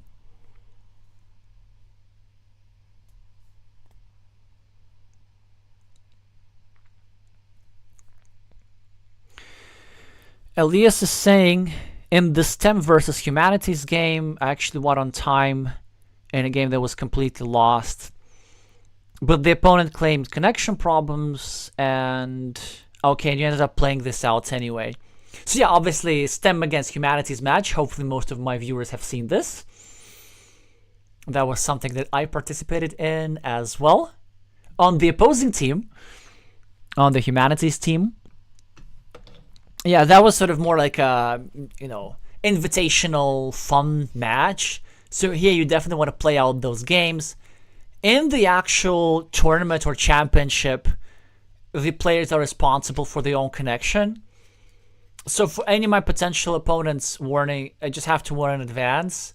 If I lose the connection in like the World Championship, then I accept the loss. And if you lose the connection, I'm going to take the win. Just because that's how the rules are.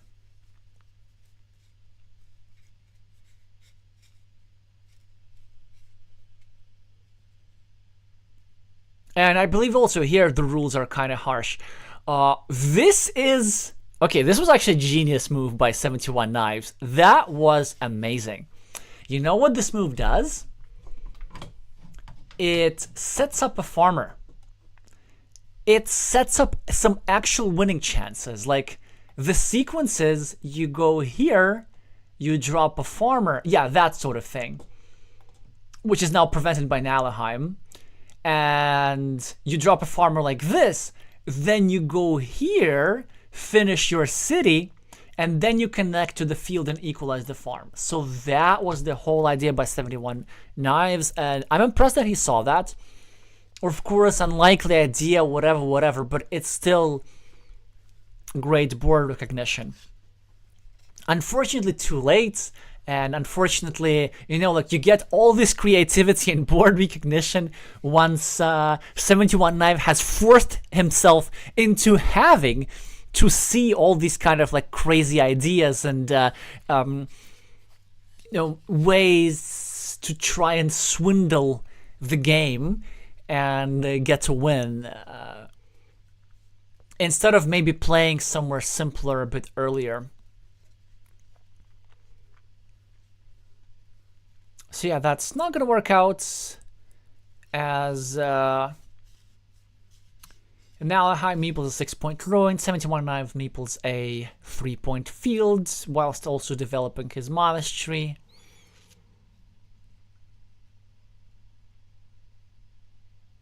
And that should conclude it. We're just going to see the point difference.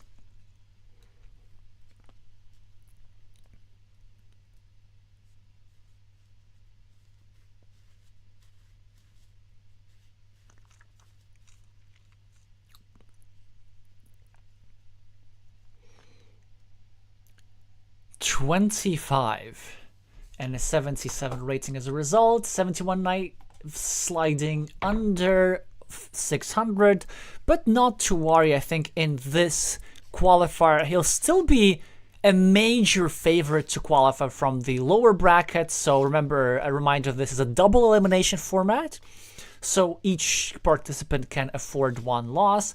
And also 71 Knives will now be getting easier opponents. He'll be getting opponents who also lost their first match.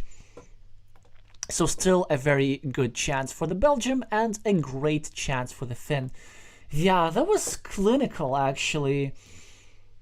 It's not that 71 knives made many mistakes. I mean, there were a couple in those crucial positions. So the first was just the whole assessment of the situation with the dagger when he needed in many places, just to see how the board would develop, and the fact that he allowed the green the stronghold on the field and he ended up chasing the whole game. And the second, that was a tactical mistake where this move over here of green finishing the city and dropping a farmer should have and could have been prevented. But I mean, other than that, like yellow, I was thinking was fighting really good ways how to try and come back into this game. It's just that it was too late and green managed to successfully deal with all of them. Alrighty, so congratulations to Nallerheim and all the Finnish fans in the chat.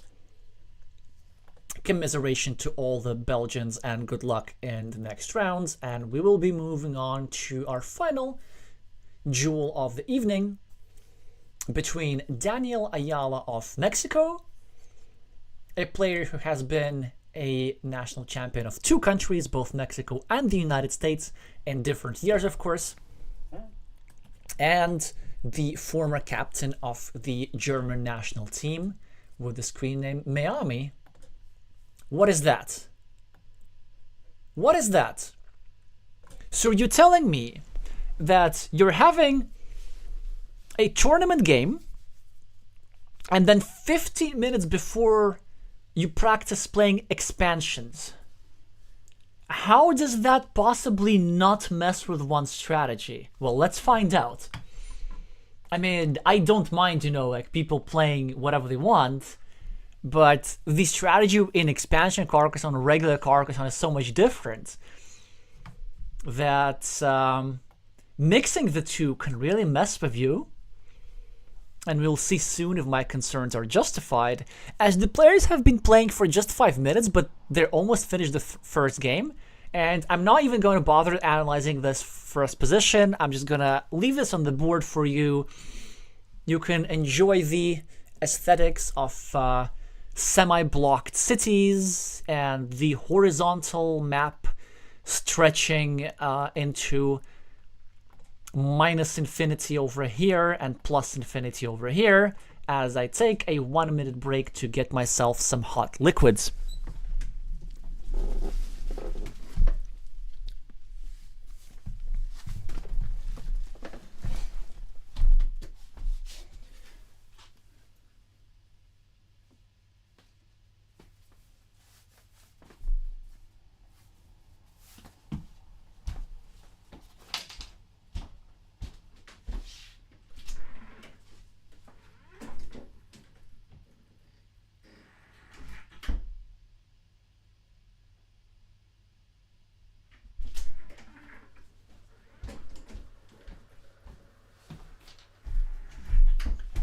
Thank you, Elias, for correcting me that Danielayala wasn't actually Mexico national championship, but only a second place finisher. Honestly, I'm surprised. It kind of felt like a player of his caliber would have won the championship eventually, but I think now I understand why he moved to the United States. That was, of course, for the sole reason to be able to play in another national championship, so that he could try win there.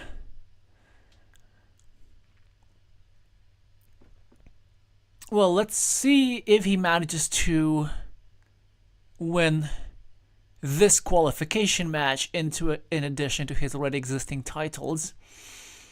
Just by the look at this position, it doesn't seem like it, because he's 12 points behind on the scoreboard with not much of a compensation. And red is about to get 4 more points for the road.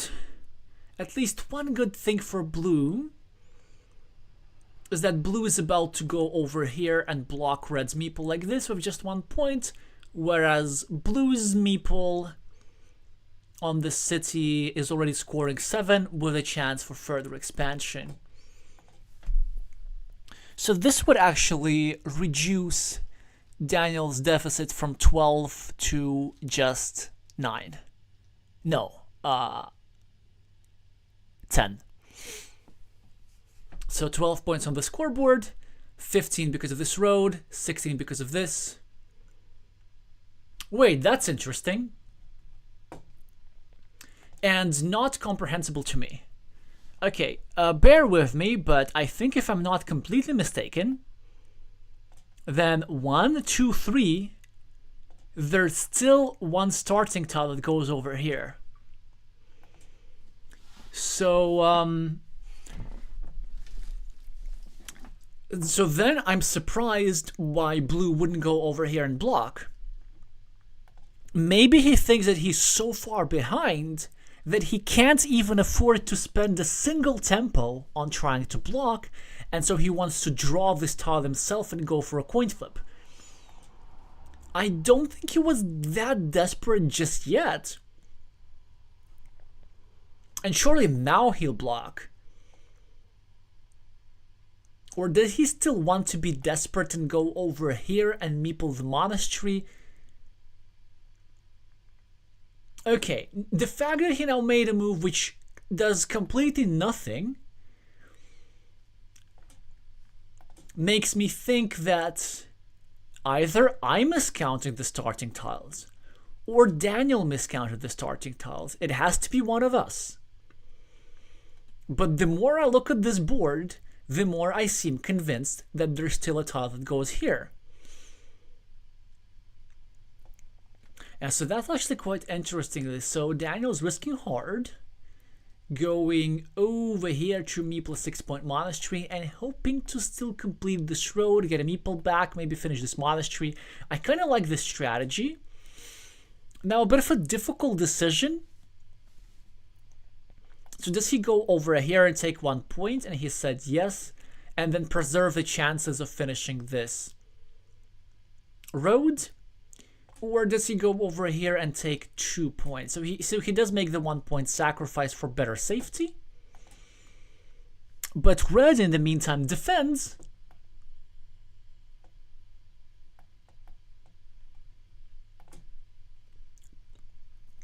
And preserve the 50% chance of getting a meeple back. And quite deservedly he draws the starting tile. I think it was probably a miscount on Daniel's part. Elias is saying maybe he doesn't want the field to grow.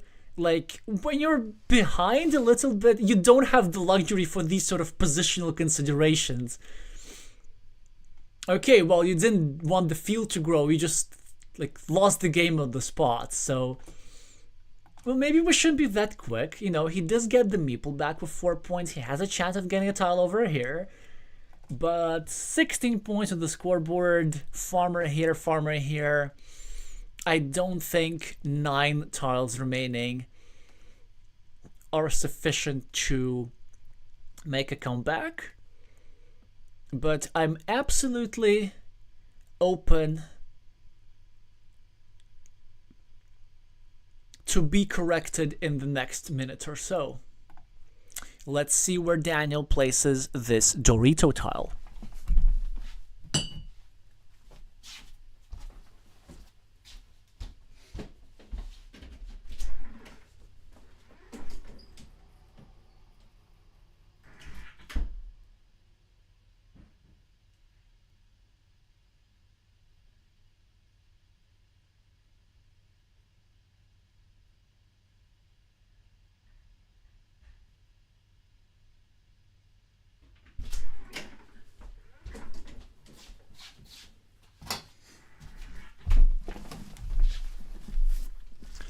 So that's interesting. You see, not an extra city point for Daniel, but instead the elimination of a city cap opportunity for his opponent. And Daniel now successfully finishes a monastery. And now successfully finishes an 8-point city. Wait, is he actually going to turn this around? I don't think so, but it's going to be close. He's dropping a farm, which is about to be 9 points. I mean, Meami, of course, is going to go here and take a 9-point farm himself. to equalize Danielayala with a scoring tile, just probably presumably 2 points over here. Or he might just take the new ruin instead. I'm not sure if that's justified. I don't think it is. Again, wait, it's going to be close. -5 for Daniel. Let's say these fields are equal. Then this is 9, so that's -14. And Daniel has 1, 2, 3, 4, 5, 6, 7, 8 points plus a meeple. But I don't believe there's a way to score 6 points with meeple. But it's going to be extremely close.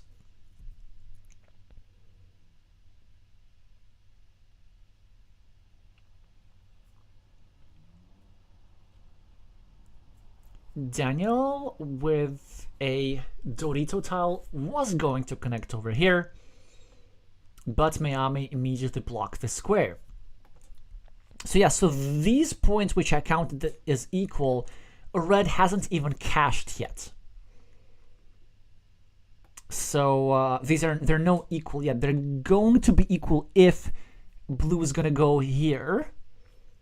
1, 2, 3, 4, 5, 6, 7.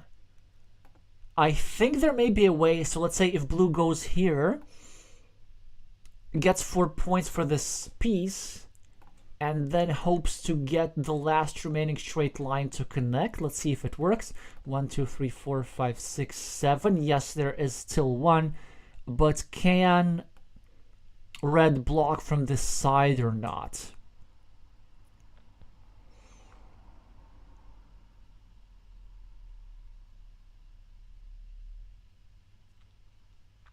What's the final tile?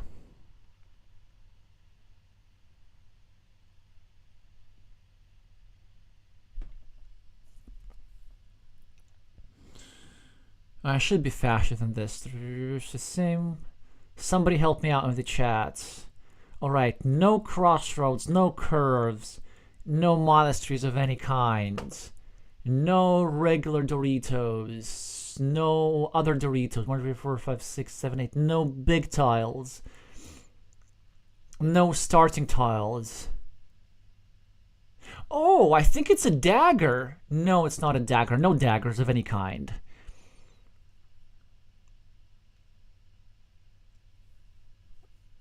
Some sort of city tile, maybe? Yeah, so he does go... Yeah, so it is a city tile, which of course is being used for the purposes of blocking. So it wasn't possible for Daniel to connect. In order for Daniel to connect, he needed to get the straight line first and this tile later. Let's see what would have won him the game. So 6 points extra would have...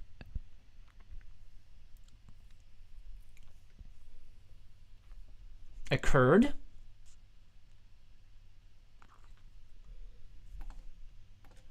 For blue.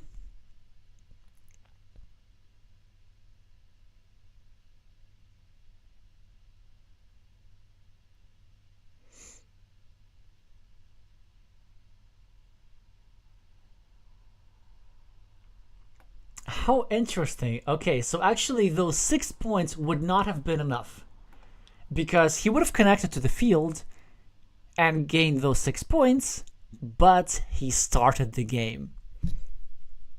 And so, thanks to somebody who's in the chat, a tie is now a loss for the starting player, so that would have been a loss for Daniel, except that it would have been, I guess, more psychologically unpleasant because it would have been a closer game.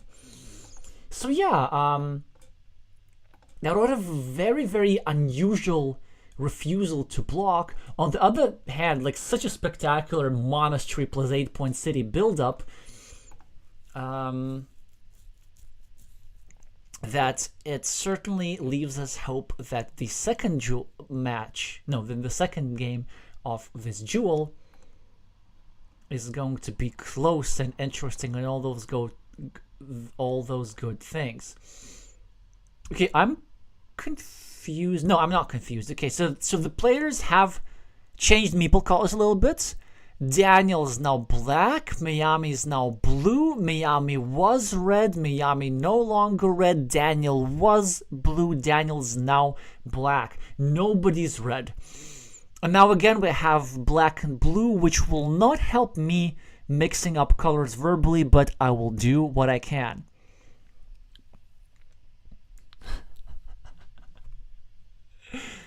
Yeah, what a stupid rule. I know, Raf. Yeah, it's like...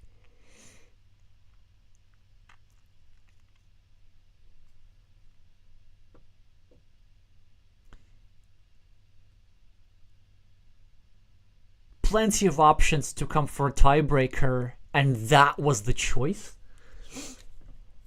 No, I mean, of course I'm kidding. So are you. It's I'm so happy this rule actually has finally been implemented. It's important for the development of the sport. Another thing that's important for the development of the sport is that as many games as possible are high level and super close, and we're kind of heading in that direction. So lots of sensitive spots, kind of not much scoring, very equal on the board, +2 from the German. And some sensitive spots. So this spot could be blocked, this spot could be blocked, this spot could be blocked, but Daniel instead draws the dagger really soon and drops a farmer. But Meami also drops a dagger, so we're off to a way more open position than I originally thought. And now a bit of an advantage for Daniel as he very wisely starts a new city, restricting Blue's city at the same time. Blue is able to continue his city, but at least Blue is not able to use this little platform piece to drop a farmer, so control on the main field steal for Black. This is a small field temporarily, it's worth only 6 points, but it will be worth way more than that. Trust me, this city is going to develop. There's some green squares over here. There's going to be a 4-point road here, which creates even more green squares. This city could be finished.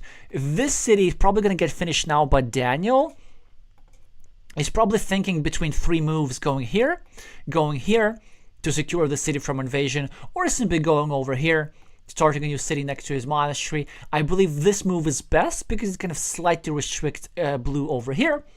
And then, when all of that happens, when Blue draws the curve, then this city will be a part of the big field, and there will be loads of green squares over here. It will be a gigantic field, and Daniel is first, and Daniel is way more likely to win this at the moment.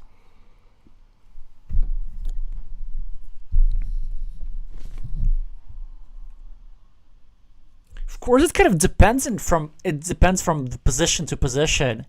But I think the tempo on the main field is something that's probably underappreciated.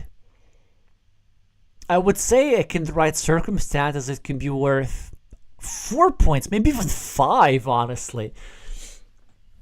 Usually it's worth around 2.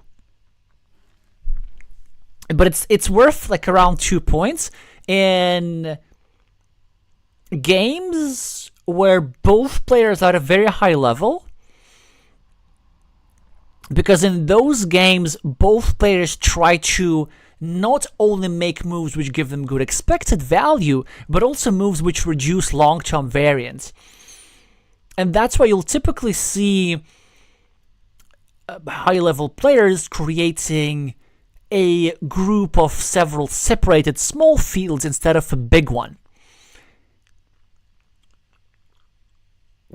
And so in those games, being on the first on the main field is worth a little bit less.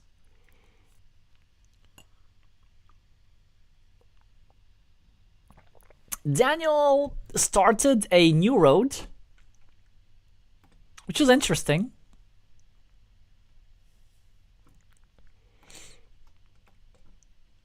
I guess the idea, of course, is to go for a loop road and to block the square.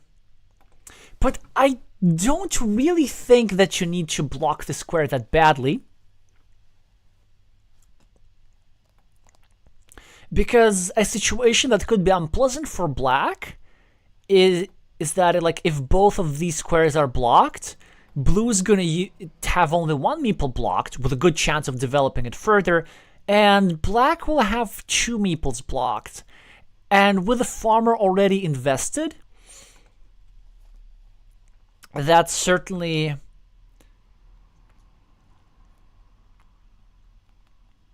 a path to having a long-term meeple disadvantage. But something interesting that happened, let me just tell you about this sequence. Oh, that's fascinating. So, first of all, black created a blocking sequence against, kind of not a blocking sequence, no, black created a threat of an invasion platform against blue's potential city. Blue sacrificed tons and tons of equity just to try and block that opportunity, which I believe was a mistake from blue, because that tile was so good. Blue could have gone over here, finished his road, and most importantly, significantly restricted this field. But now this field is now super open, and blue will kind of need to fight for it. Maybe that's actually not bad. Wait. Maybe that's not bad for blue, because even though black has the control over the field, it's so open that with the 4 extra meeples, surely Meami will find a couple of extra ways in. But then what happened later, Daniel tried to invade the city from this side, then Meami got a road to make sure and prevent a blocking opportunity against his city. But Daniel got a splitter tile and finally managed to connect over here. Still 3 tiles that goes over here. And more importantly, if black gets this tile soon enough, okay, 2 tiles only, because we see that blue drew one of those tiles early and tried to break black's city quite effectively, I have to add. Then, if black draws this tile early enough, then black's gonna not only finish the city, but drop a 9-point farmer, securing the majority on the big field, or simply building 2 separate fields and just kind of making it harder for Meami to penetrate either of them. But Daniel made something more creative, and I have to agree with black here. That was a great move. Daniel dropped his last meeple on the farm simply to prevent Meami from dropping his own farming meeple. Like, that's how crucial this platform is.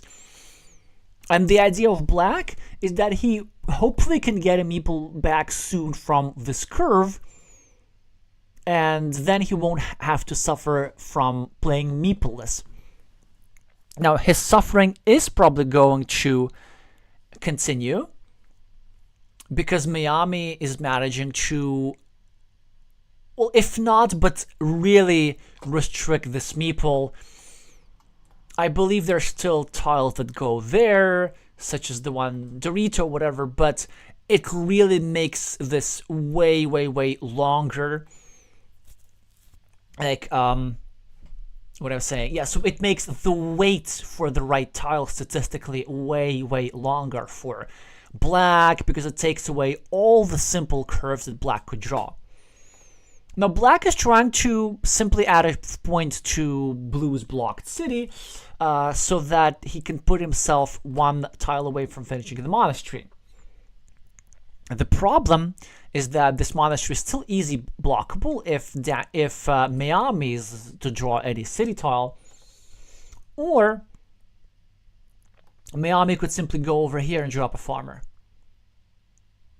Oh, instead he goes here and gets a monastery meeple. That's interesting. So maybe, yeah, he presumably thinks that it's quite likely that black's going to draw a monastery. Yeah, now he drops a farmer. So very technically, kind of trying to really milk the best of his meeple advantage. Yeah, so Daniel's still struggling over here, trying to kind of like indirectly protect his meeple, but also we can see that the ruin of blue is really growing out of control. Black is getting his other city blocked from the other side. Blue is getting his city blocked here, but Black still having some troubles being meepleless. Blue is scoring quick points. Blue is also creating a counter field on the other side worth 6 points, but finally Daniel draws the last of the 3 available cow tiles, equalizes the city, gets a meeple back, increases the value of this field to 9 points, increases the value of the main field to 15 points, but Meami still with a meeple advantage, and I believe the move for Meami is... Ooh, that's interesting. Yeah, maybe that. Sure. I was thinking something similar. I was thinking going over here, actually. But the idea of this move is just telling you that... It's just telling Black, hey, you can't finish your monastery without letting me go onto the field one way or another. Moreover, in some scenarios... I get to block one square and use another for invasion. So there's no way how you will be benefiting from this. Yeah, so Meami is really trying to work hard with his meeple advantage, but not for long as Daniel's about to get a meeple back over here. 4 extra points on the scoreboard for Black, even meeple count, still control of the main field, but Blue is approaching for all sides. Recently, Black drew one of the 2 monasteries that fits into this square, and Black chose not to complete the monastery. Instead, he simply scored 3 points over here, hoping to draw the other one and not let Blue into this field. Daniel, with the curve, has to make a decision. Do we go over here, drop a 9-point field? Or do we try and go over here and connect all the fields? Oh, that's even better. So he goes for... Oh, that's so interesting. So he goes for a 6-point field, but a chance of getting a road monastery and equalizing everything. The only downside of this move is that... if this farmer gets separated, let's say if Blue is the one to draw the monastery and successfully connect, then this farmer will not be touching this city of Blue. Blue gets 1 monastery point, still preserving the chances to connect through this side, I believe. Yeah, there's still 1 vanilla city cap that goes over here. So Blue can get his farmer in without even having to draw the monastery. Daniel with the splitter, what is going to do? Is there a way to block the city somehow? Will he develop the bottom field? Or will he just go over here? Dropping the 2 city caps like this, so developing his bottom field, but at the same time preserving the chances to draw the last remaining vanilla city cap to connect all the big fields together. We will find out in 2 minutes and 4 seconds or less.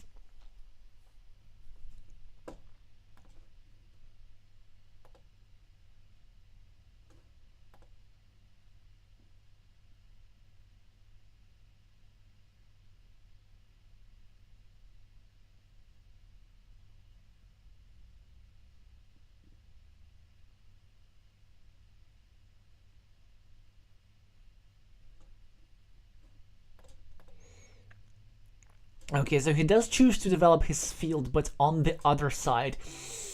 In the meantime, fantastic tile for Meami, 4 extra points, but more importantly, another potential route into Daniel's field through a monastery over here, or a curve 1, 2, 3, 4, 5, 6, 7, 8, 9, which doesn't exist.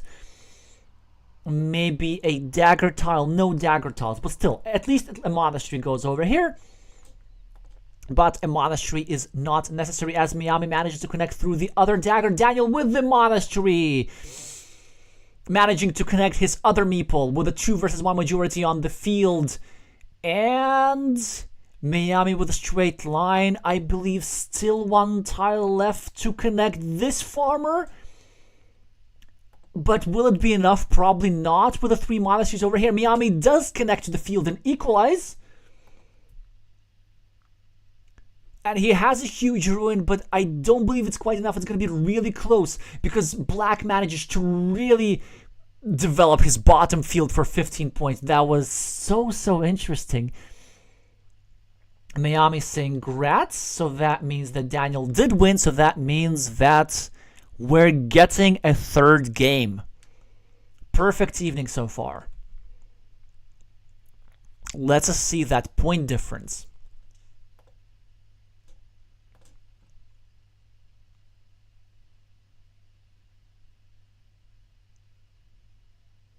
Yeah, 15 points extra go to Black. Only 3 for the little field on the right. And 11 points is the difference. So yeah, this creatively placed flexible farmer on the right and Black's bold decision to withhold the monastery and just score 3 points over here is what helped him equalize. Both players with a similar rating now. They'll start their decisive game in 2 minutes or so. They say 2 minutes typically means more.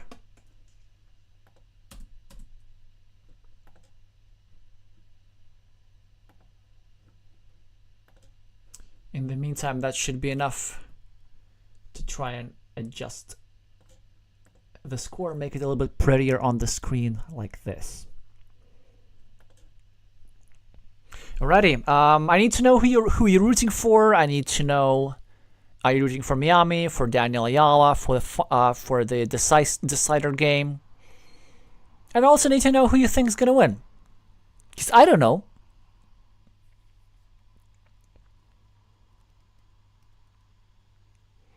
Elias is saying, I've been congratulated to games I actually lost in the past. Yeah, I've been so. And it's like, and when that happens, obviously when your opponent miscalculated the points, it can almost seem that they're gloating. Most of the time it's not really not, they just miscalculated the points. But then you get that glimmer of hope. Well, did I miscalculate the points? Did I actually win? And then it turns out, no, you still lost. Your opponent just said grats in the chat for no reason. But no, I'm pretty sure Meami is a high level enough of a player to make sure he doesn't miscount the points in a tournament.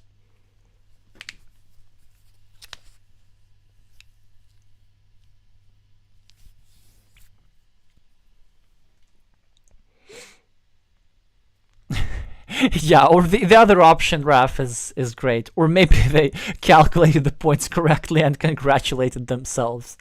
Yeah, also that's interesting. When you say congratulations in the chat, you're not saying to whom, like maybe just being nice to yourself. However, there's a difference, you know, like we've had this big debates in the international group of Carcassonne players, sort of like what is polite to say after the end of the game. And some players say that it's best to say GG, and I typically do that. Sort of the best analogy that I like is GG is the equivalent of a handshake. Some like to say that it's congratulations. And like, I don't really like congratulations, because like when you're saying congratulations, it's like being like a bit full of yourself, I think. It's kind of, the assumption is that like winning the game against, so let's say when you say congratulations to someone, again, it can be harmless, but part of me is thinking like the assumption is I'm saying congratulations to you because I'm such a good player, because winning against me is such a special event that it must win so much for you. Like that, what I sometimes sort of feel under congratulations, or you know, like, congratulations, I'm such a great player that you were only able to win me because you drew all those good tiles. Or like something like this. Anyway, I know that like the intentions of people can vary, so I don't read into it that much, but it's just a habit that I have. The one which I really don't like is grats. Because like, it just comes across as passively aggressively somehow. Again, even though it's not intended. Anyway, my preferences are irrelevant. What is relevant is the preferences of the two players involved in the actual game. And what is more relevant are their moves. The move of Danielayala, oh, wow, just wow. I was going to say the move of Danielayala is clear in a situation like this, which would be going over here and starting a new city, which is the normal equity move, but instead, Daniel just going for the big field straight away, dropping a divider over here, and not allowing Meami to finish a city with a meeple. And now, I think, if you have to continue that idea as Daniel, you don't go here to continue a city. You don't go here to continue a road. But you actually double down. Yeah, let's go. Go over here and get another 9-point field and cover it up. Meami tries to take advantage of that with a 6-point road. He has already some advantage on the scoreboard, and I think his idea strategically is that he could go for an imbalance here. He could just give Black the 2 fields, but instead score so much, just simply allow Black to have all those fields and win anyway, especially after this move, as he's making it much harder for Black to finish this city. Daniel, with a barbed wire tile, gets 2 points for a road and 4 points for an old one, with equality and actually a slight advantage on the scoreboard. No, equality, complete equality on the board. Meami, 4 points for the monastery and control over the city meeple.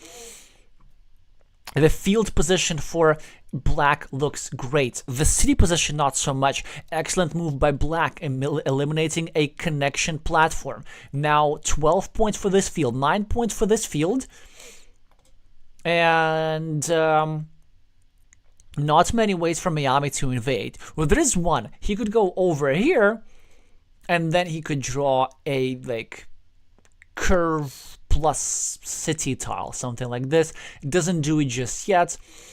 Maybe he doesn't want for his meeple to get blocked over here and for his farmer to have only 3 points.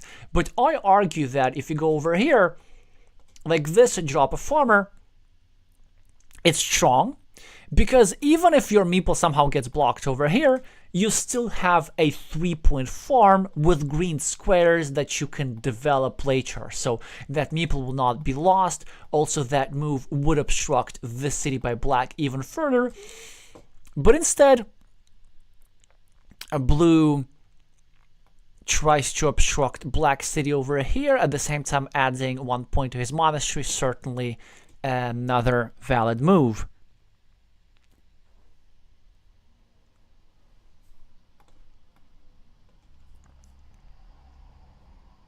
CrafterF is saying, if somebody says grats, I prefer that above sure or of course. But wait, but like, who says sure or of course after the game? Like what do you, like, you finish the game and somebody just says sure to you? Like, that never happened to me. Like, that doesn't even logical. Like, what are you sure about?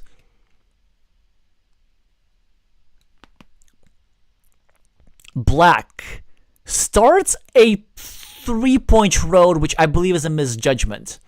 I think it's being, well, unnecessarily aggressive, maybe. But the reason I didn't like that move is because there's one particular type of road end which is close to being completely depleted. And Meami could have gone here, for example, trying to make it really hard for Daniel to finish the road. I'm also surprised that Daniel didn't meeple this monastery. Yeah, I don't know. I mean, it's a legit decision, but nah, you meeple this, I think. Just because the spot is so good. And you're likely to get your road meeple back. Yeah, and you don't really need your meeple for anything else. Like, you can meeple this monastery, get a road meeple back, meeple another one. If you build any cities, you can use your last meeple, And obviously for crossroads, well, you just use them for your road. Daniel is now trying to block Meami's road connection unsuccessfully, so Blue's doing really well here. Black is doing well on the field, but the city meeples are rather rough. That's a fantastic tile, though. Plenty of good uses. Option 1, we go here, we make it easier to finish the city, we try finish the city. Open 2, we go just for the 4 points. Option 3, we go here and develop a gigantic field.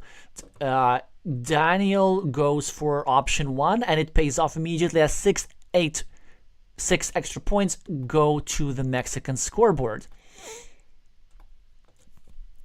And somehow a temporary meeple advantage. Meami building up his monasteries, but giving a tile to give him some vulnerability. If you ask me, it is absolutely worthwhile for Daniel to go over here and add 1 point to Meami's monastery for the upside of blocking 2 meeples with one of the many Dorito tiles still available in the deck, and of eliminating the threat of 2 monasteries, 2 regular roadless monasteries still in the deck, which could be used here by Blue with devastating effect. So the move is this, if you ask me. Starting in your road, that also makes sense. I think Daniel overlooking a 3-point road over here, starting a 2-point road instead. Not sure if there was any positional consideration about this. It looks like it probably was a simple miss. I would be curious to hear thoughts from any of y'all, if you know why there would be a reason for Black to take a 2-point road instead of a 3-point road. Not seeing it right now. Daniel with a Dorito tile, which would have fit here excellently for Blue. And this is the penultimate Dorito tile, so if Daniel draws another one, then this guy will have even more trouble of getting out from this road.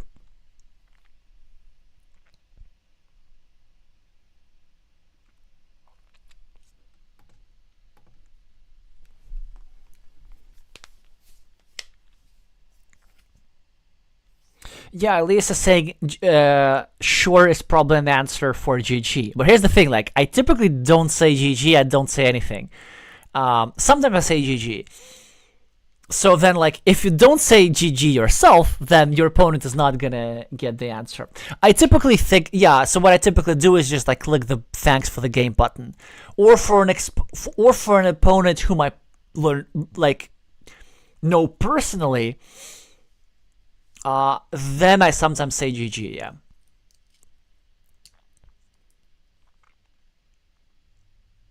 But anyway, minor cultural differences. Danielayala chooses to start a new city with a Dorito tile. In the meantime, Meami is developing quite a healthy-looking, threatening city on the left. Danielayala with a scoring tile. Does he go over here and get his road meeple back, but exposing a marginal field connection platform at the bottom, or does he go over here, take 3 points, keep his road intact, and expose a marginal field connection platform at the top, which could be used by either players? He still has 2 meeples, could use both of them. So maybe if he goes here, scores the points, and then maybe he tries to finish this by just drawing many curves. So that's a possibility that may be running through his mind. Still 6 extra points for the Mexican on the board. And the main 12-point farmer in the center still uncontested.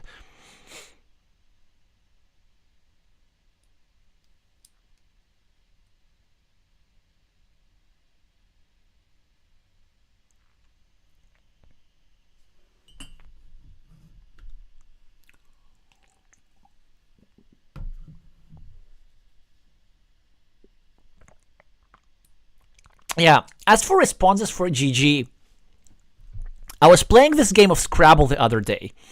And I was playing against a British grandmaster online. So like somebody who is obviously way better than me. and somebody who's like way more experienced. And at the end of the game, I won, and I said GG, and like the response was GG for you, and I didn't say anything because like he was a grandmaster, but like I find that extremely rude. Because like, especially if for somebody who's, you know, like who's more experienced and who's, you know, like knows the luck element that's in the game, and also like the luck wasn't really that crazy. It was just like like slightly better tiles, like just good enough for me to, you know, to be able to win somebody who's like plays the game actually better than me. So for those of you who don't know, the level of luck in competitive Scrabble is similar to that of Carcassonne. Maybe a tiny bit less. Well, no, it's roughly the same. Maybe a tiny bit more. I don't know, like roughly the same. And generally a lot of strategic elements of the game are the same.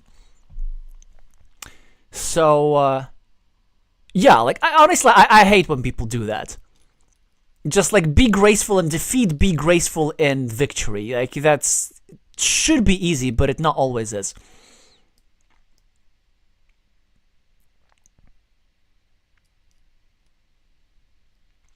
Oh, Braf, that's great.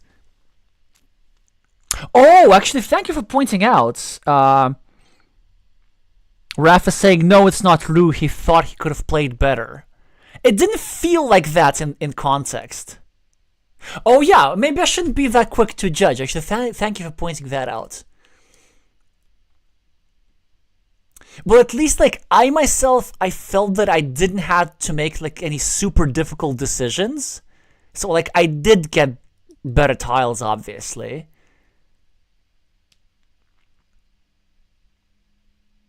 Yeah, I don't know. That's interesting.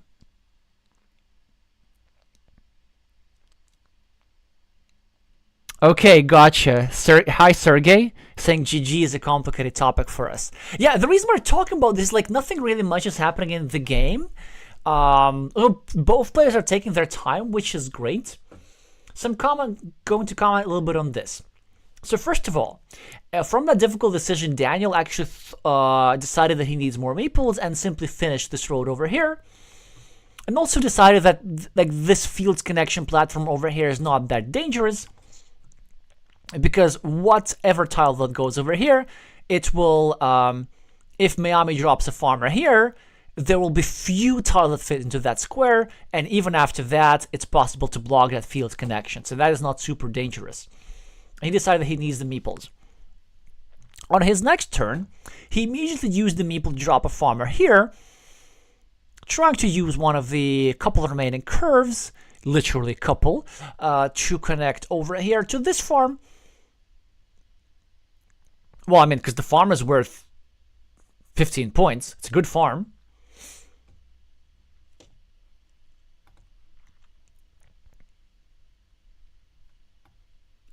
Blue, in the meantime, is trying to connect another farmer through this city.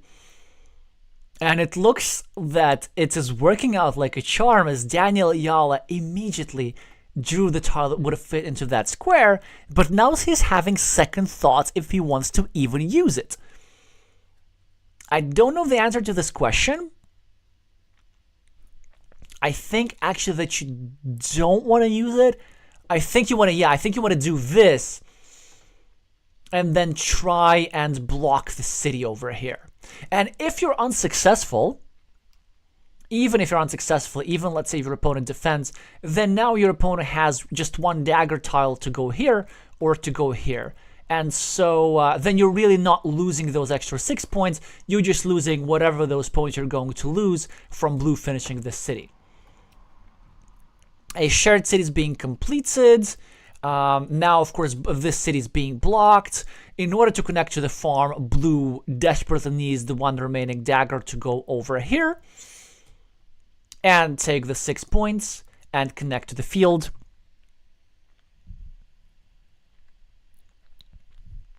Ken Tober saying, I like the policy. I tend to be silent in victory. Let the defeated decide the vibe. That's nice. Well said. Whoa, very volatile move from Meami, trying to block the field connection, and he will probably succeed because danielayala cannot defend.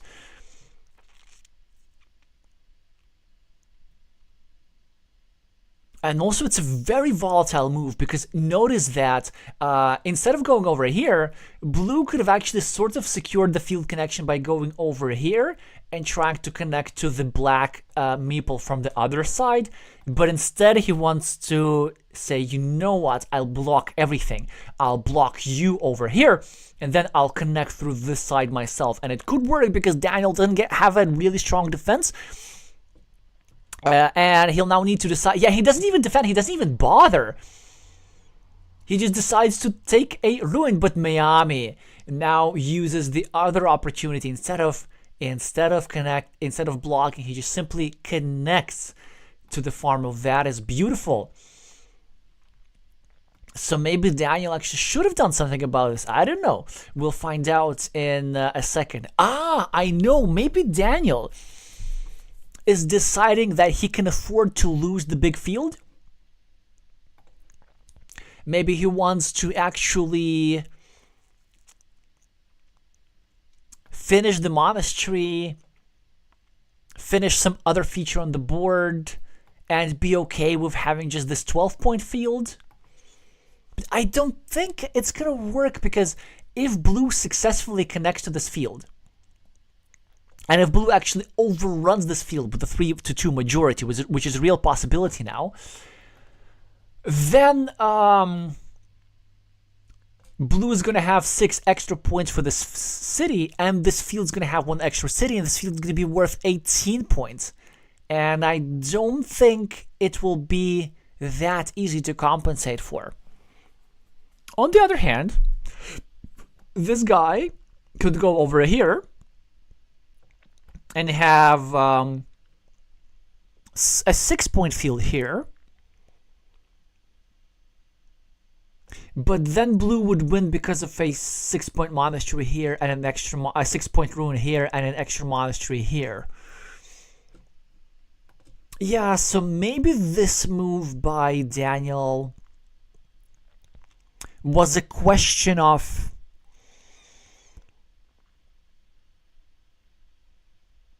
possibly misplaced priorities. Or not.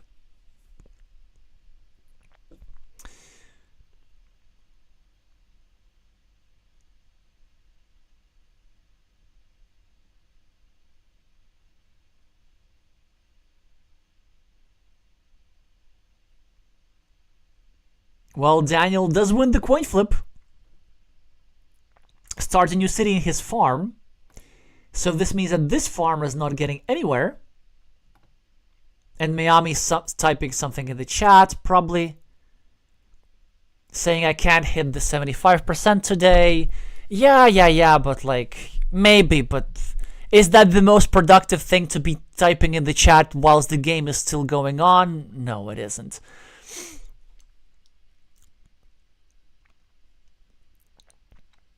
Not productive for the player typing, not productive for the opponent. And blue is still managing to play really well, finding quite an obscure field connection that I didn't see. Yeah, so connecting here with a starting tile potentially. Yeah, and also the thing is like blue is maybe being a bit playing some psychological mind games here, because blue can still absolutely win. There's one curve, blue can get the curve over here, go like this, and then this meeple won't be connected to the field. So blue still can overrun the field and win 2 versus 1. And also, actually, this wouldn't be a 75%er, because after like the position was critical, it was actually a coin flip. So this guy dropped a farmer, and then this guy, yeah, like, I wouldn't call this a 75%er really, especially also, like, blue connected to the field. Blue's going to win this, I think. Or it's going to be incredibly close. I mean, blue has the monasteries, the farm. Meami has the ruin. Yeah, blue is winning, like.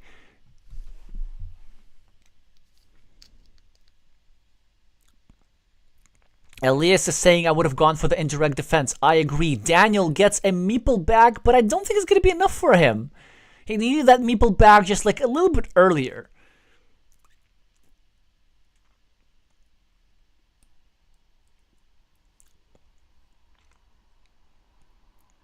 Aha, so now Meami is saying GG. Now that he's happy with the outcome, then he's okay with saying GG. Then the G suddenly becomes G when you win. Okay. Alright, yeah, I should be a bit more of an impartial commentator. It's just, there's a certain...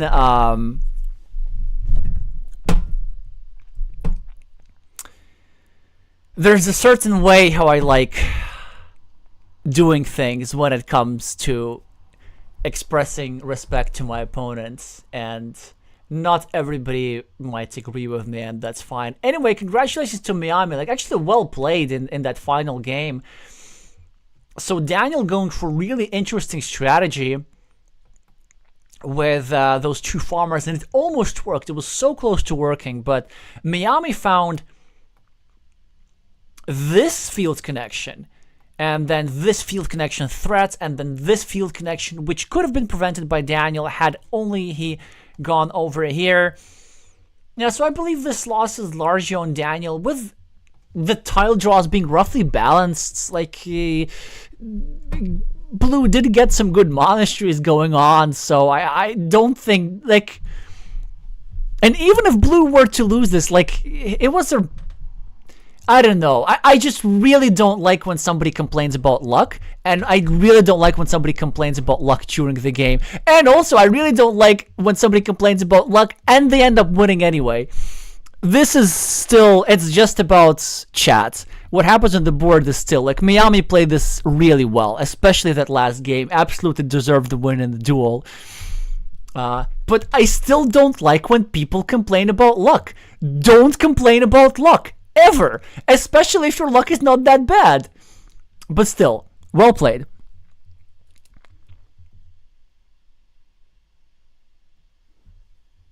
Crafty saying he couldn't hit the 75%. Yeah, but he can hit the 25%.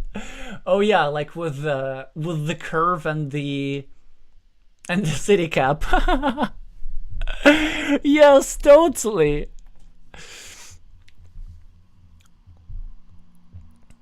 Yeah. Well, anyway, Daniel's taking it well, just not saying anything. Over, I would say, like, pretty well, close game, like, close duel, good conclusion to the evening, and Meami did play slightly better than his opponent, I believe, and won deservedly.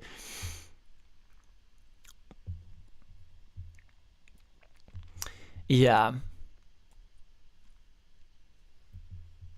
Anyway, I will...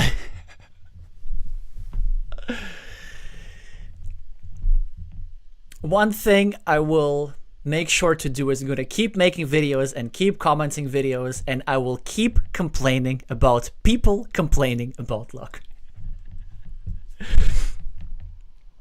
Sergey is asking, will you plan any streams on the weekend? Yes, I will. I will stream both weekend days, but I will only stream a limited set of matches because otherwise I would have to quit my job and just stream non-stop. And so you actually also get to saying this.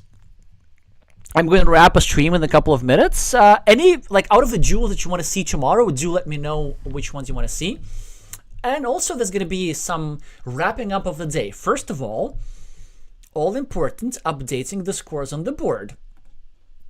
Second, I'm going to go to the Carcassonne GG website and see if we have the results in. No, the other players have not submitted the results. So first of all, let's review what happened earlier today. The Croatian champion Bluste, who finished top 8 in the world at the World Championship, was, I would say, surprisingly defeated by the Vietnamese rising star and highest rated player with screen name Portugal. Early in a super exciting match, which I didn't stream because I didn't have time to. That's a match that's important for me because that's from Q4, the qualification bracket in which I'm playing. David Bourdois defeated two 0, the former Portuguese captain João Margarido. And this match is important for me because if you look at the Q4 bracket,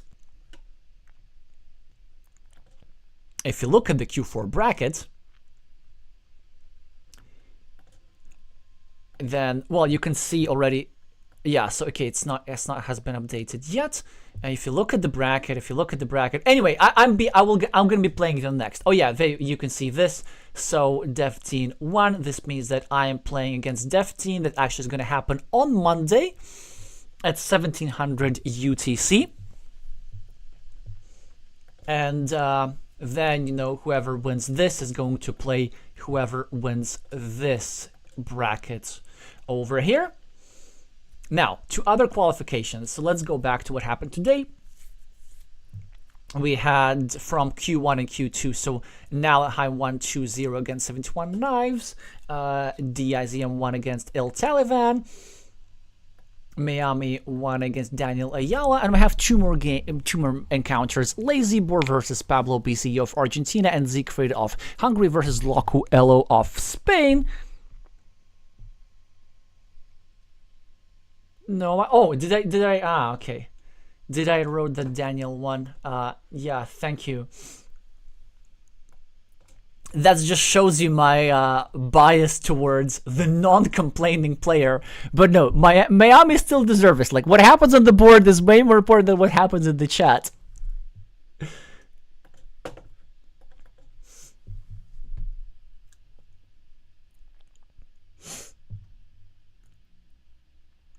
Already. Yeah, I corrected the score. And I accidentally deleted the score on the other ones. So, does anybody know the results from the other games? I mean, Craft Giraffe, if you're gonna play, like, I'm down for it. So, who's the opponent?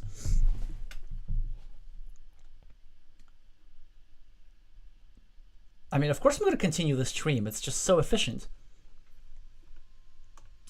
So who's Crafty support? I can't see it. Or is that already from the next round?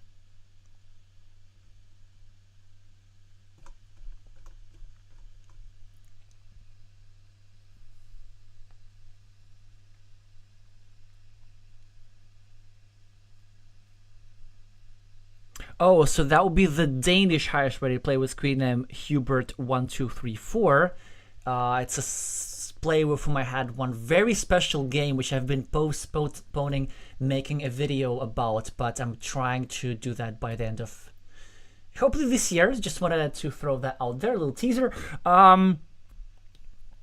Yeah, I'm down for it. I'm gonna do it. So just can you type in the chat like when exactly you're starting? Is that going to be a tournament starting at 21:10 or at 21:10 UTC or 21:15? Hopefully 21:15. Then we have like a bit time for a break, and we're getting a bonus. I mean, that's the evening just keeps getting better. So what I want to find out is I want to go and see how Siegfried is doing. And what's that about? So Siegfried was not playing against Locuelo, so somebody didn't show up? Somebody rescheduled and didn't notify the organizers? What is that? Lazybor? Or at least I hope no emergencies were happened. And okay, so here we have a result that the Argentinian Pablo BCE did win against Lazybor.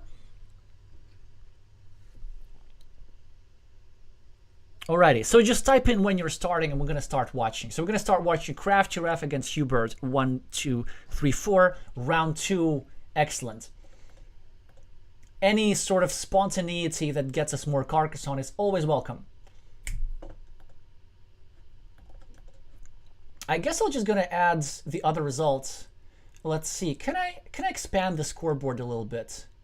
Can I expand the scoreboard? What if we get another line here?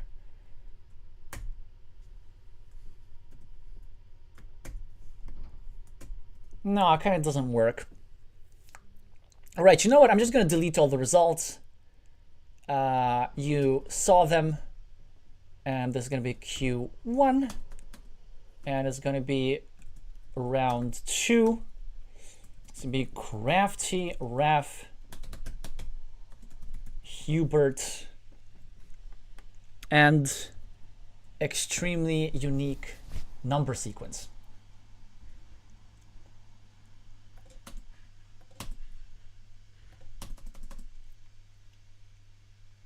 Alrighty.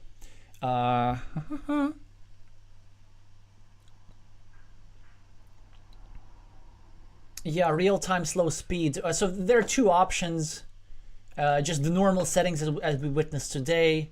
There's also the option of creating a 15-minute tournament, which is a bit more of a hassle. Alrighty, I'm gonna actually just go and start refreshing the page. And what we're gonna do now is take a 2-minute hot beverage break and come back probably when the game will already have started.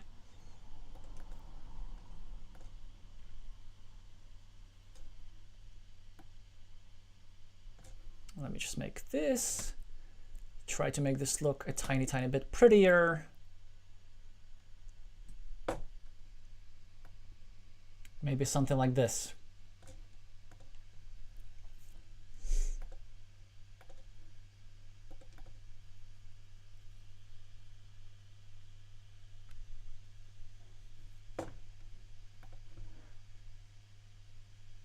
Well, anyway, while you configure the BGA settings, I'm gonna get my hot beverages and hopefully our other viewers too.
hot water has been boiled.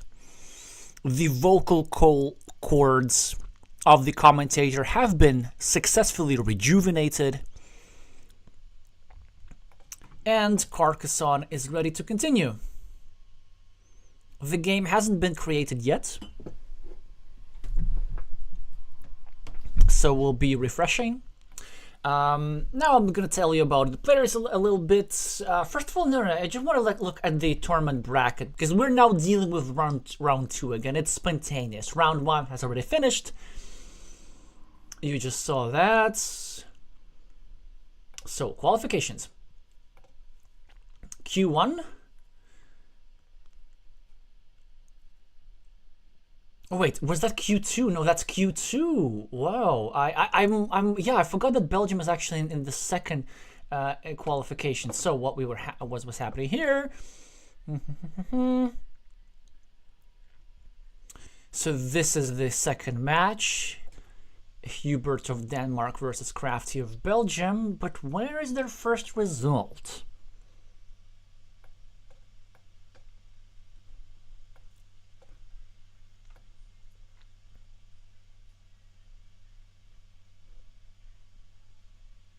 I'm not seeing it. I'm still kind of not sure how to navigate all that. Maybe that is the first round afterwards?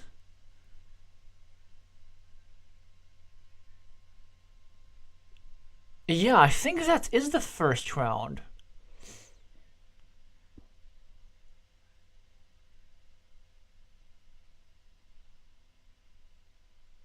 Nope, it isn't. It isn't. What am I thinking about? All right, to be completely honest, I don't entirely understand this. But what I can say is that we're going to witness a match, which is a Carcassonne match between two players which are participating in one of the qualifications of the Carcassonne Champions League. And if one of them loses, it's going to be bad for them.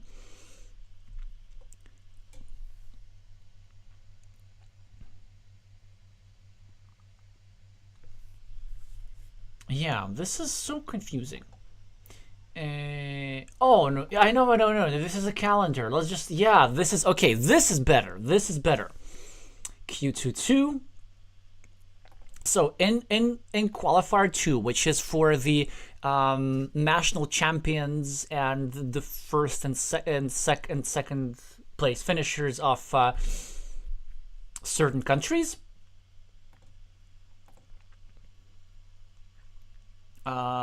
then they have been divided into three independent groups. Out of each of them, I believe 2 qualifiers are going to emerge. Please correct me if I'm wrong. And we do have the first round here.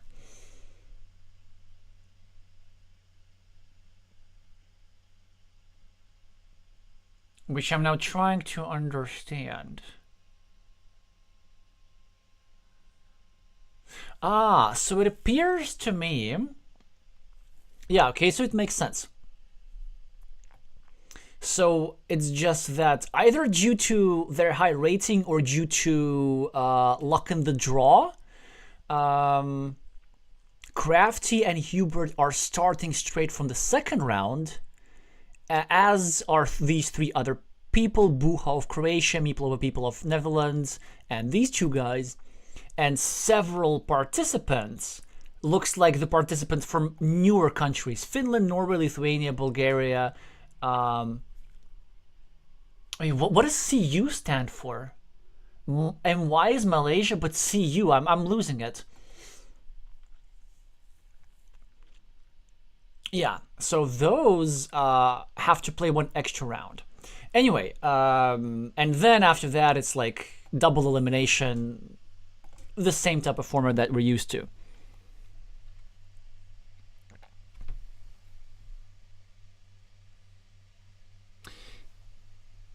Oh, seeded players. Yes, that's another way of saying it. If somebody is like starts straight from round 2, they're seeded players, but that's because of their rating, I presume, which is high both for Crafty and for Hubert.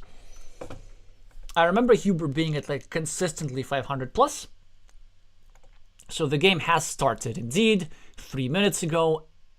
So much so that Hubert is even outrating Crafty at the moment. I've mostly played arena games against him, sometimes casual games, mostly arena games. And he's doing pretty well in this game too. Chose red meeples. I hope to honor the Danish flag. The only person to represent Denmark in this tournament. Denmark for the first time in this tournament. Belgium not the first time. And what are we having? What are we having is that red has a bit of an advantage.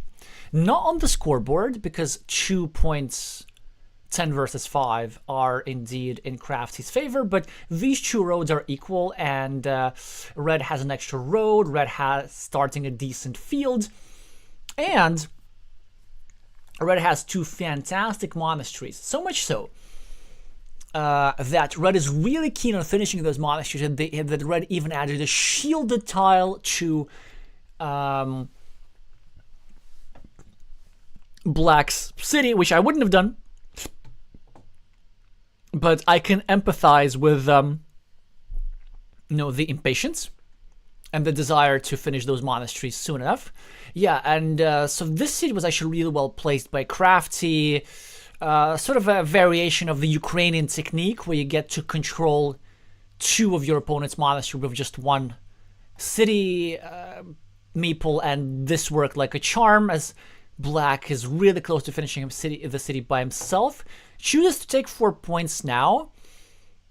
Hubert will now successfully invade the city. Should have invaded from the other side, I believe. Well, it doesn't really matter that much. Crafty could have gone over here, actually, and I might have even done that. So sacrificing a couple of points simply to preserve the threat of completing the city. But I think the idea was that 4 immediate points on the scoreboards are nice. And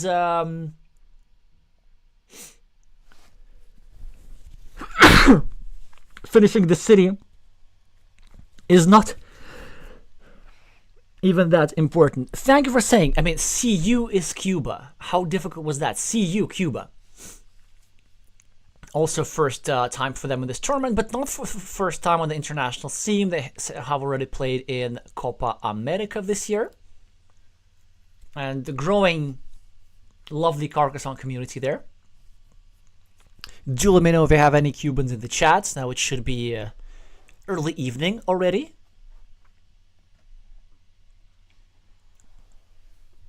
Alrighty, so what are we having? Some quick points for Raf, but some slow but amazing points for Hubert, as 2 of these monasteries are completed. The 2 farmers equalize, but the farm is worth only 6 points anyway. Hubert has this 3-point road, which is likely to continue either in the 6-point loop or in a longer road for the other side. That's why Crafty needs something going for him to get more points. Now he chooses to attack this city and try to invade and gobble it up. Hubert finishes a road and starts a new one, but actually there was a strong variation on that move, and this shows maybe just a little, let's say, further potential for growth when it comes to board vision. So 1 tile higher was, of course, a stronger move. You still have the same idea, you finish a road and start a new one, but with this tile 1 tile higher, there was the potential of building this 6-point loop. And now there is not a potential of building the 6-point loop, and also the road is more blockable with a city tile from here.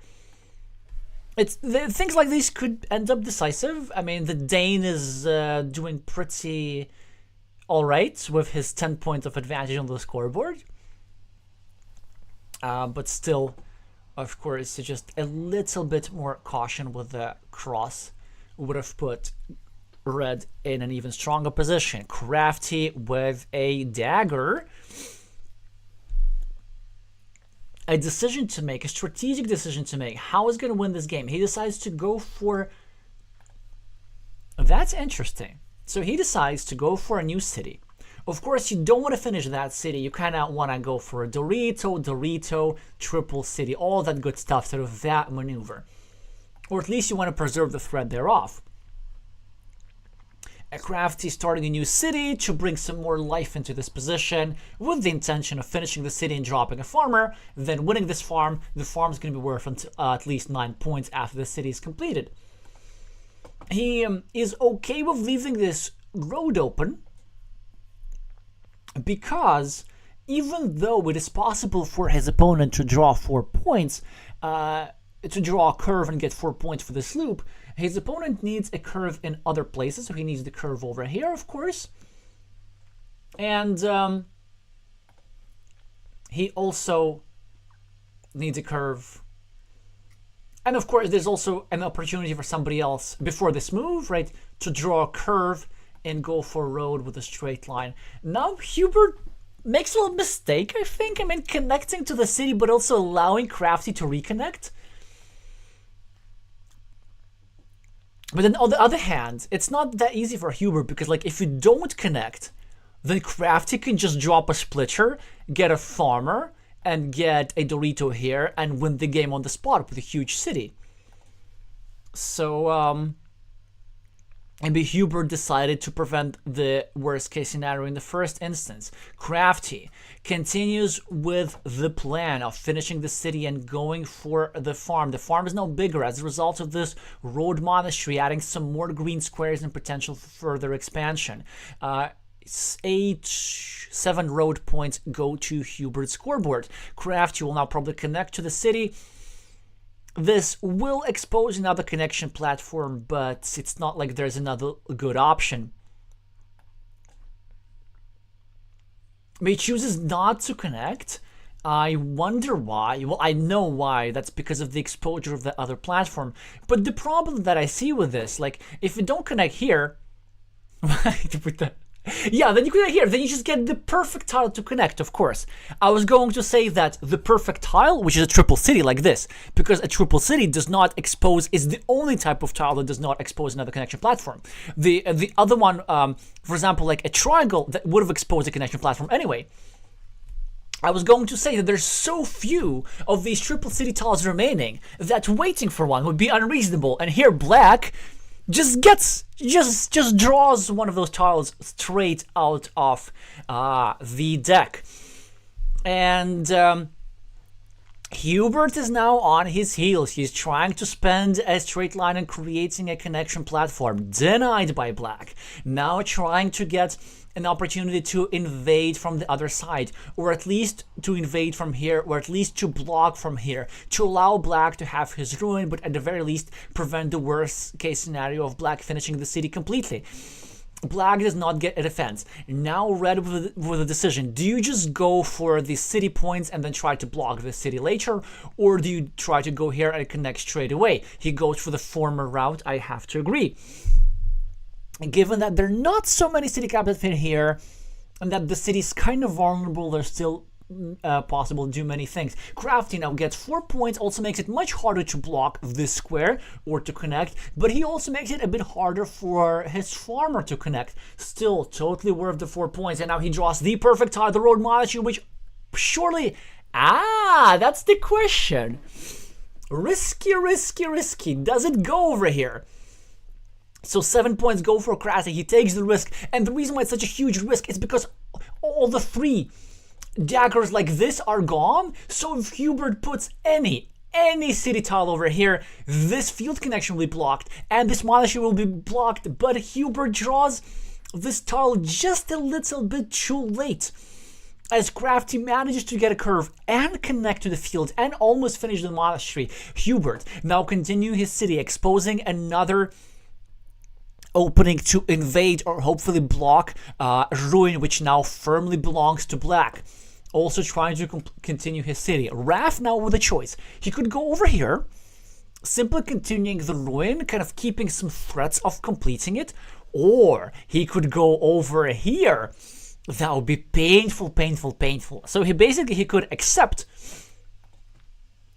Hubert finishing completing his city, but he also try and he so basically he's now he's now decided to accept Hubert potentially finishing his city, even though Hubert didn't draw the tile, and Raf wants a shot of actually finishing this ruin.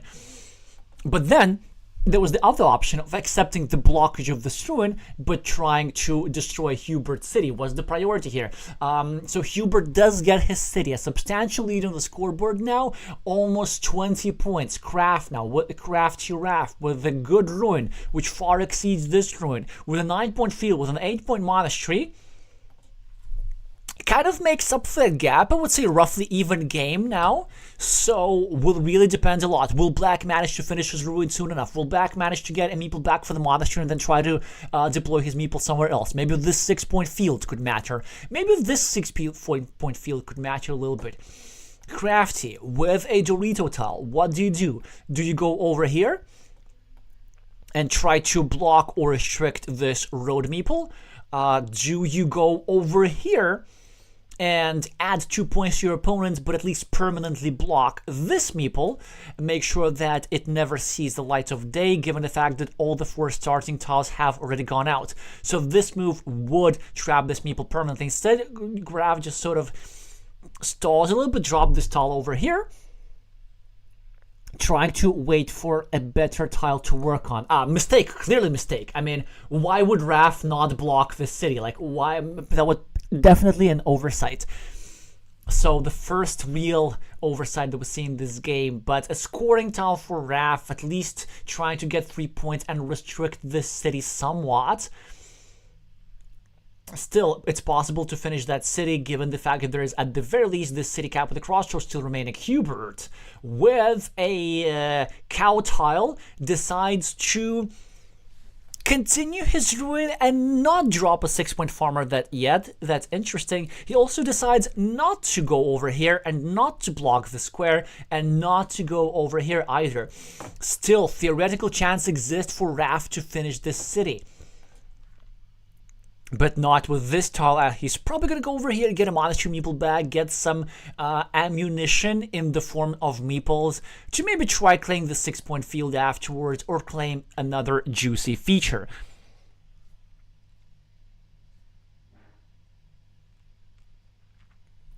Elias is saying Raf is known for always taking the immediate points, and saying he would referring to this move early on when the choice was between scoring quick points or going for or securing the city. Yeah, I've noticed that too. Interestingly, so normally when you have the choice of taking quick points or doing something else of strategic importance, typically if you choose quick points, you do that in a game where you want to avoid variance. You do that in a game when you perceive yourself to be stronger than your opponent. Typically, that is what it is. All right, Raft with a city cap. Do you go over here and then flip for the one remaining tile that goes over here to finish your city? But he doesn't. I wonder why. I thought that would have been a great idea. He decided this is not necessary, that he can win without finishing the city, and maybe he's correct, because, so let's say even if he draws a splitter, he could just be able to go over here, and then he's going to get a 3-point farmer, he's going to get 3 points extra for this city, he's going to get 3 points extra for completing the city, and so on and so on. Yeah, so strategically, that certainly works. I mean, from content perspective, certainly going over here and trying to go for the big city would have been fun, so, always a preference for the fun move. Another opportunity was going over here and starting a new city. Maybe a little bit too dangerous, hoping for this tile over here. Yeah, I look at this crafty. Well, does finish the city, he drops a farmer. So that works really well for him. Only -4 on the scoreboard, but a control over a 12-point field and a big ruin. And I believe that Raf is very likely to win this, especially given the fact that he draws yet another city cap, and now we'll keep wondering if there is any city cap even left for Hubert beyond, of course, the aforementioned splitter which still exists. Hubert, with a scoring tile, gets 2 points extra for the city. Raf, with another scoring tile, probably gonna get 7 points extra for here, for the city, 3 for the field. Or will he instead go over here and try to block Hubert's city instead? Needs to make some precise calculations over here. Oh, also, I just noted we're playing this in the 15-minute format, not in the casual game format. So this means that Raf has, I was going to say only 2.5 minutes on the clock, but actually 2 minutes are kind of enough to make the last two moves and do a precise calculation.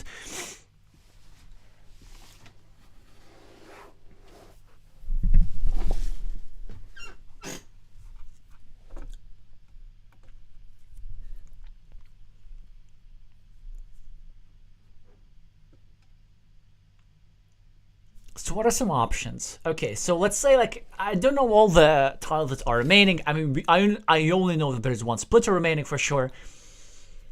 And I guess what Raf was calculating, like, after you take these 7 points, is there a way for our opponents, red, to go over here and equalize the farm? And I assume the answer is no. Or maybe he's okay with the farm being equalized, because that would mean that Hubert would not have time to finish his other city. That's interesting. Didn't have time to calculate the points either, because Hubert's playing really, really fast. Oh, that's interesting. Yeah, so Raf, either Crafty or Wrath, but not both,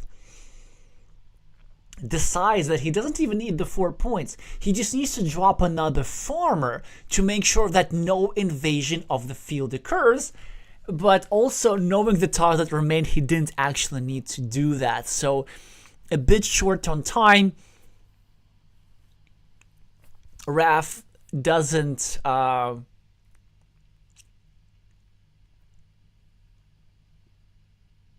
realize that an invasion of this field was not mathematically or geometrically possible after this move, so taking the 4 points was fine. But maybe Raf only had time to count the points and assumed that it was enough for a win, and then didn't bother counting the tiles, just sort of going for the sure win.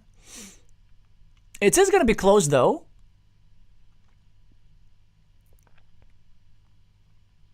As Hubert has a bunch of small farms lying around, but Crafty has a couple of games here. Okay, here's something I don't understand. Crafty's saying you started the game, so now I propose rematch. But this is in a 15-minute format. So it is not possible. It is not possible to suggest the rematch, no? Because I thought they removed this option from Board Game Arena. Anyway, we're going to let this for the players to figure out themselves. All I care about is so that there is another Carcassonne game. And maybe another one.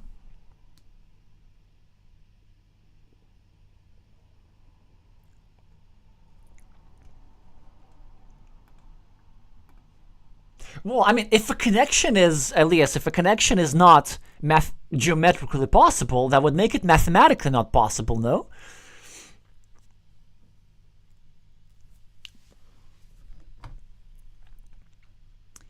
Well, you know, we need to talk about something while the players deal with their second match. And they somehow are successful. Hey!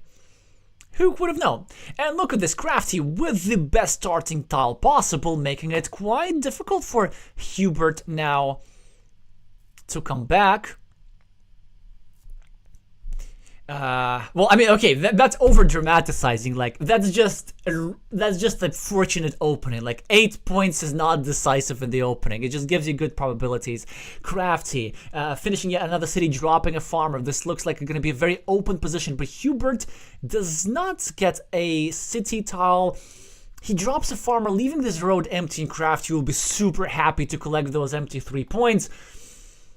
And with that, already a substantial advantage in this game with 15-0 on the scoreboard. Hubert, with a curve, has to go over here, setting up another monastery, and he does. Crafty with a curve. So do we go over here, equalize the road, or do we go over here just kind of to harass the road a little bit? With the deficit, maybe you go here. With the lead, I think the equalizing move is perfectly fine. Some other options are possible, like going over here, trying to set up some blocking opportunities. That also works. Let's see what the Belgian player decides. 14 minutes on his clock. And instead, wow, that's fascinating. And like, it can be a good move, actually. Yeah, so look at this. It like, so there's some worst case scenarios here.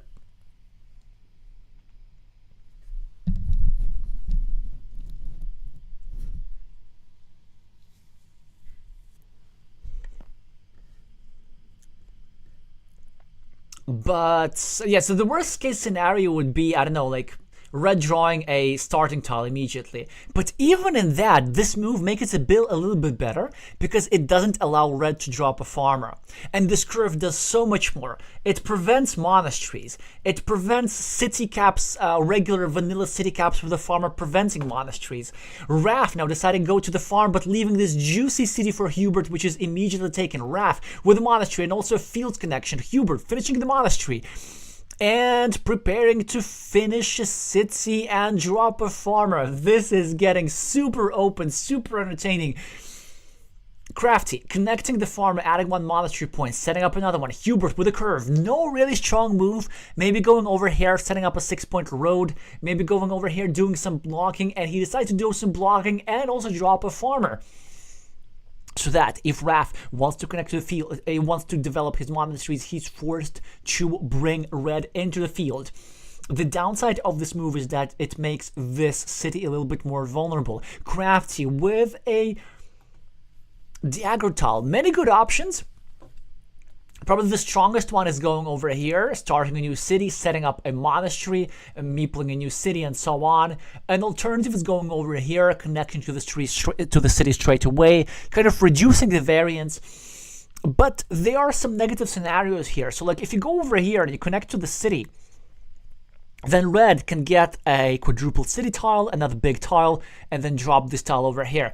And so red does, and so black does something very interesting. I kind of like it.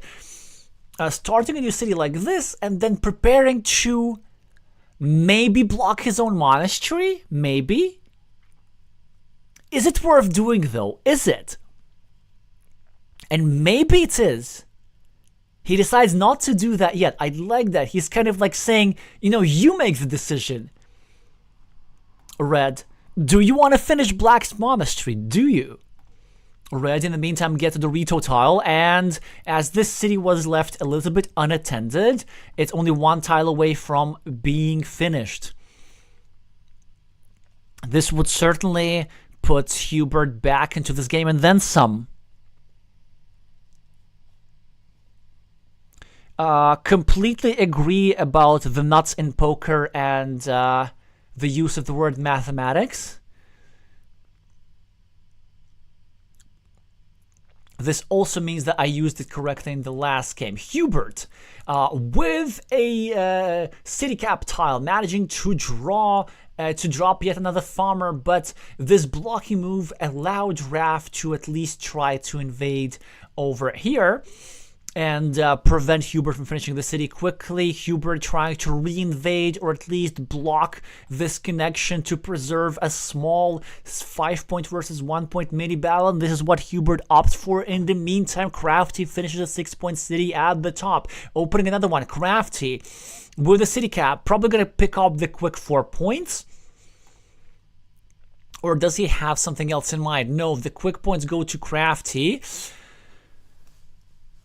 4 points ahead on the scoreboard for the Belgian. One extra tile, road point for Hubert. Not sure if that was the most creative thing that you can do with this tile, but no really strong options out there. So 1 point it is. Crafty with a Dorito tile continues his city. Hubert now, I think, misses on an interesting chance. Hubert could have gone over here, really blowing this position wide open and also setting up a block against Crafty City.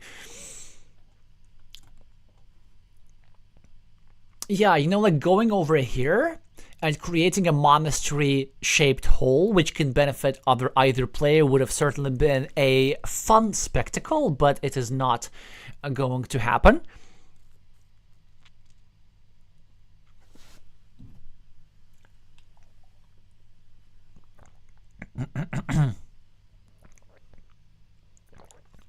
Craft Giraffe with a Dorito tile, thinking whether to continue his city or whether to start a new road. We goes for the new road.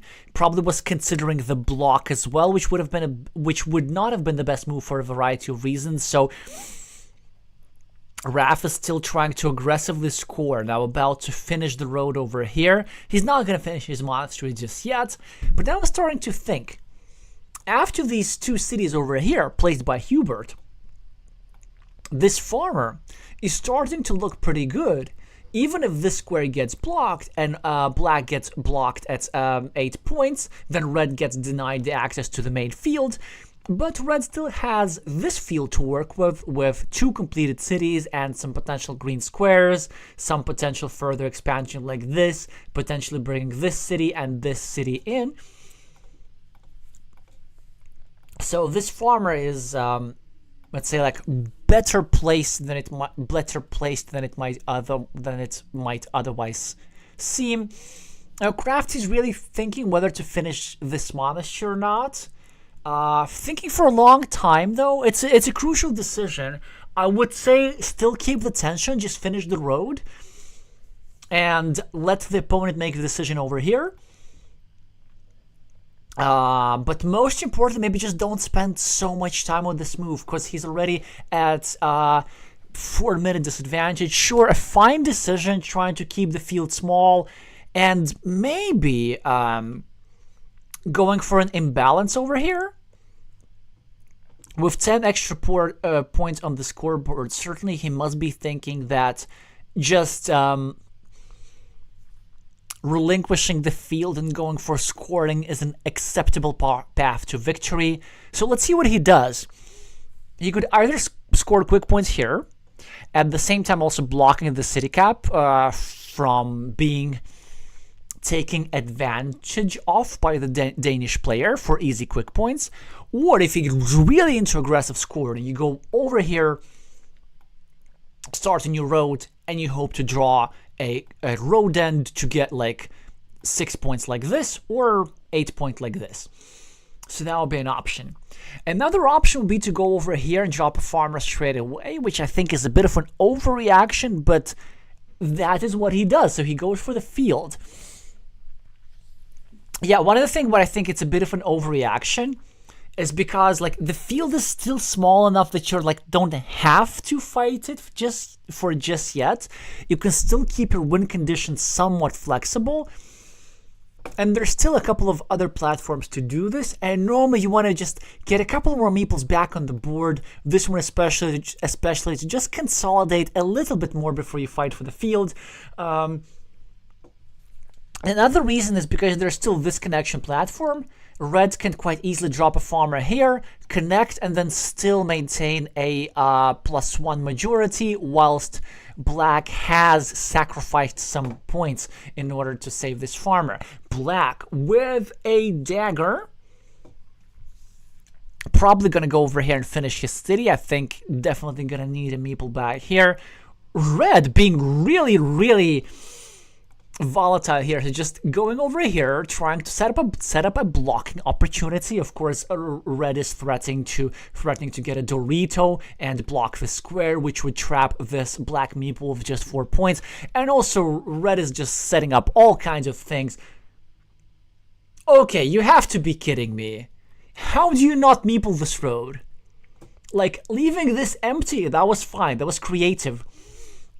The reason this was fine is that it was setting up like many opportunities, scoring opportunities here, blocking opportunities here, scoring opportunities with the road. You're bound to create something, but like, yeah, now just Raf scores easily. And you know what? I think there was an even crazier move for Raf. Raf could have placed this tile over here, turned it the other way, but meepled the farm instead. with the intention of drawing a crossroad tiles, and then he'd be scoring for the long road, getting the meeple back from the little road, and getting a farmer into the field.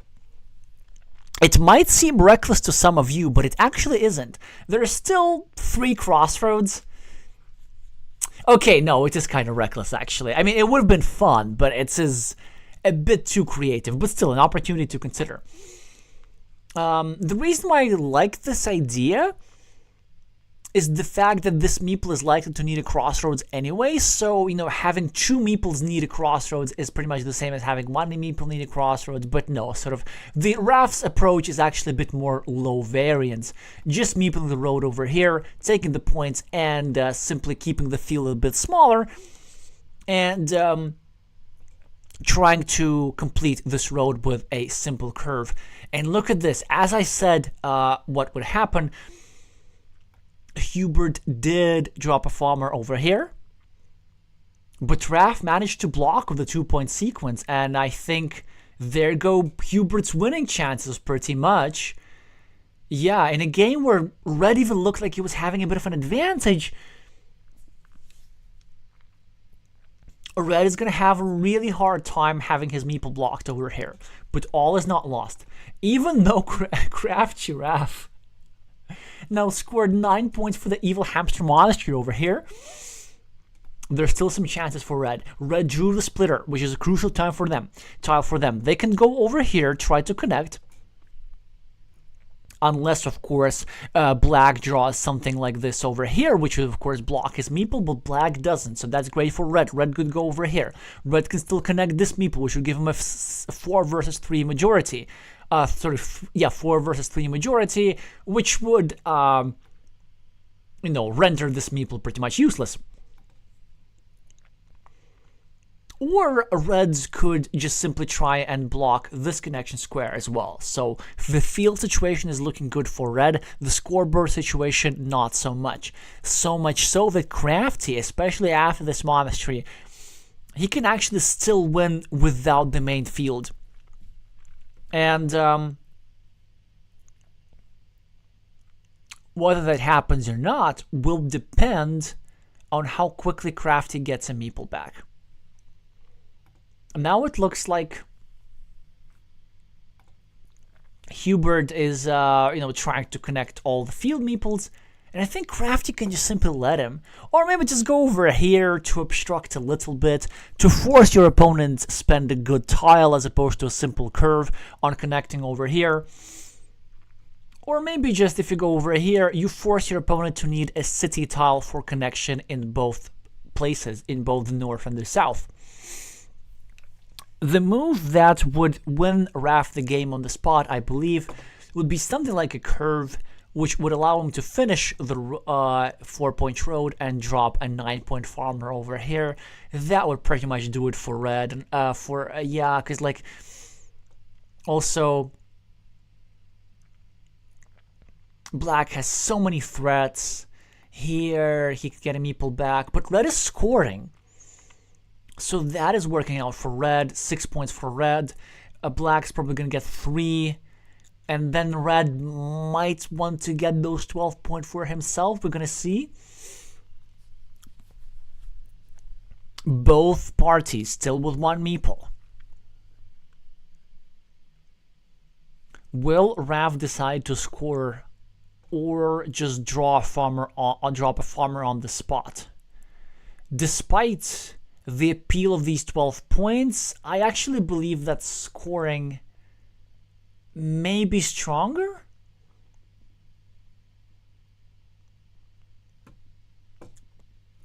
And also it seems to me that Red may be overreacting just a tad. There's still... No, that's a good move actually, because there's only 1 city cap that can be used for connection. Oh, but look at this. That is... such an interesting move, honestly. Such an interesting move, because it just puts all the field fights wide open. So maybe actually Crafty should have thought before doing this even. Because look at this, it's now all big field, and it's currently tied 3-3, and red is about to connect over here. Of course, red is going to take 3 points over here and defend this connection. There are still tiles that fit into this square. And it is not guaranteed necessarily that black going to connect over here. But how do you not defend as black? Come on! As red.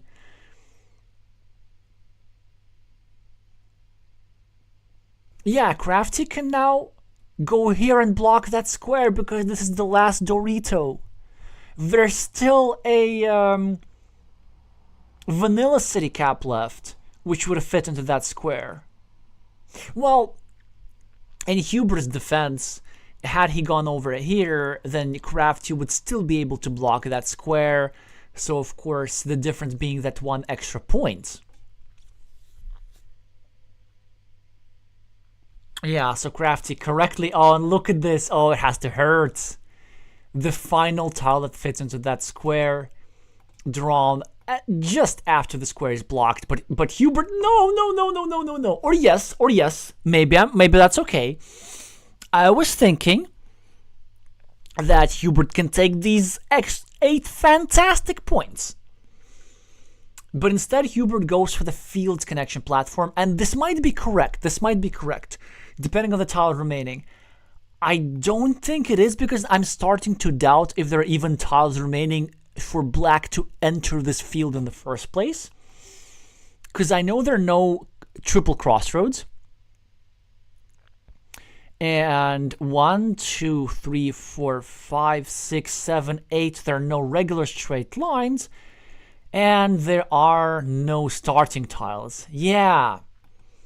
So this means that this meeple is actually not able to invade the field. So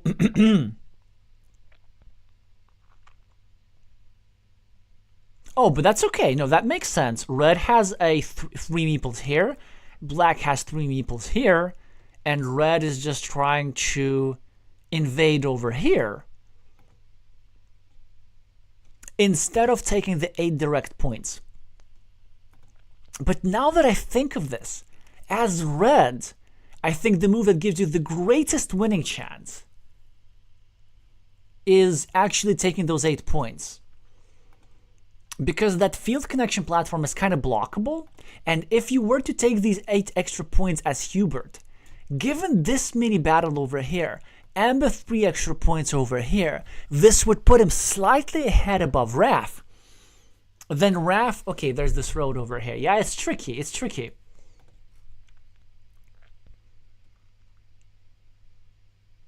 Yeah. So with this run out of tiles, I mean, Hubert would have won anyway. So going for the field totally paid off. I think it was a good move. I was surprised the decision was made this quickly. Crafty in extreme time trouble, probably not managing to count. And trying to fight for the field desperately, but not succeeding. And in a position which looked so good for black, black ended up losing -25. And I think the move that lost black the game was this move. That sort of gave him a meeple back, but that just blowed the position so wide open. Creating this big field to fight for, which ended up belonging to red. Whereas it seemed to me that just by simply getting quick points and maybe to trying to get just 1 meeple back, could have secured black a slight advantage.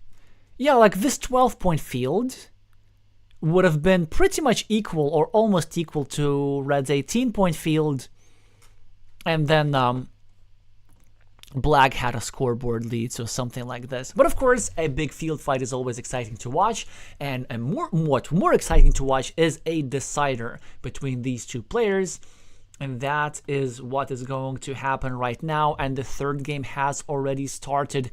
Crafty Raf, Crafty Raf took 4 points for the city, so he's to start again. That is still legal because Hubert started the first game. Crafty started the second game, and the starting player for the third game is random, so that is still acceptable. So a bit fortunate for the Belgian here, as he gets the starting player advantage for immediate points. Meepled City for Hubert, Drafty meepled the road, and both players exchange natural moves. Slight advantage for Crafty, but not anymore, as Hubert gets the first monastery in a fantastic spot, 6 points, and also getting some extra boost by supporting this road. Hubert, road point plus a monastery point plus another monastery point setup. Despite the extra 8 points on Graf's scoreboard and a interesting city that developing on the left. I like Red's position actually a little bit more over here, but it's very close. Now Red is on the scoreboard with 4 city points.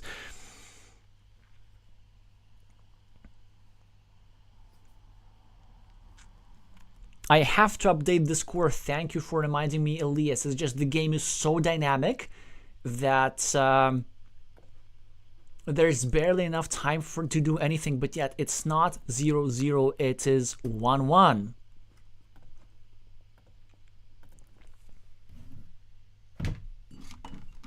I've also noticed I've been speaking so fast that instead of saying Raff or Crafty, I sometimes say either Craft or Rafty. So many possible accidental amalgamations that can be done to this spectacular screen name. Crafty with a curve. A couple of interesting options. An option which I really like is going here, going for a 5-point loop. Instead he goes for a blocking attempt, which is also reasonable, and Hubert immediately defends. Crafty continue his city on the right, Hubert with a city cap like this, and he's gonna try and invade. That's interesting. So something that I would be a bit wary of doing in a position where I'm otherwise in the lead. Yeah, I think I wouldn't have done that actually on most times, and I'll tell you why in a second. So first of all, I mean, the probabilities are great. You are likely, very likely, 87% or something to draw the horse tile that connects all the cities, gives you the 2 versus 1 majority, and the 3 points for a road. Now, oh, strong move from Crafty here, by the way, so pre-meepling the road that was going through Hubert's monastery, and I think Hubert a little bit hastily not finishing the monastery, where actually he should have gone over here, meepled the road, and then finished the monastery with another curve whilst also equalizing the road. But he managed to rectify that by invading Raff's road before Raft finishing it. Raft starting a new city, Hubert has another road over here, another monastery over here, so looking good for the Dane. But the reason why I'm not a fan of this structure here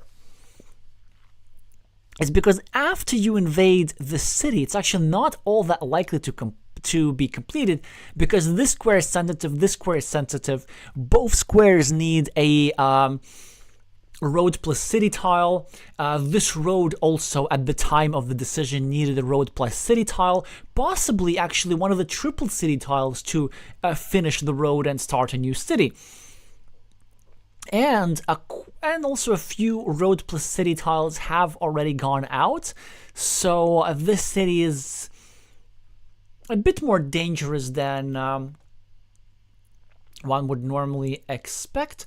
Red here temporarily without meeples, but surely it's temporary, as Red gets a road meeple back, has a good chance of getting his city meeple back, and Crafty now needs to make a decision with the split, or instead goes for the normal equity move, getting 4 points and starting a new, taking the symbolic lead on the scoreboard. But Hubert very quickly draws one of the critical tiles,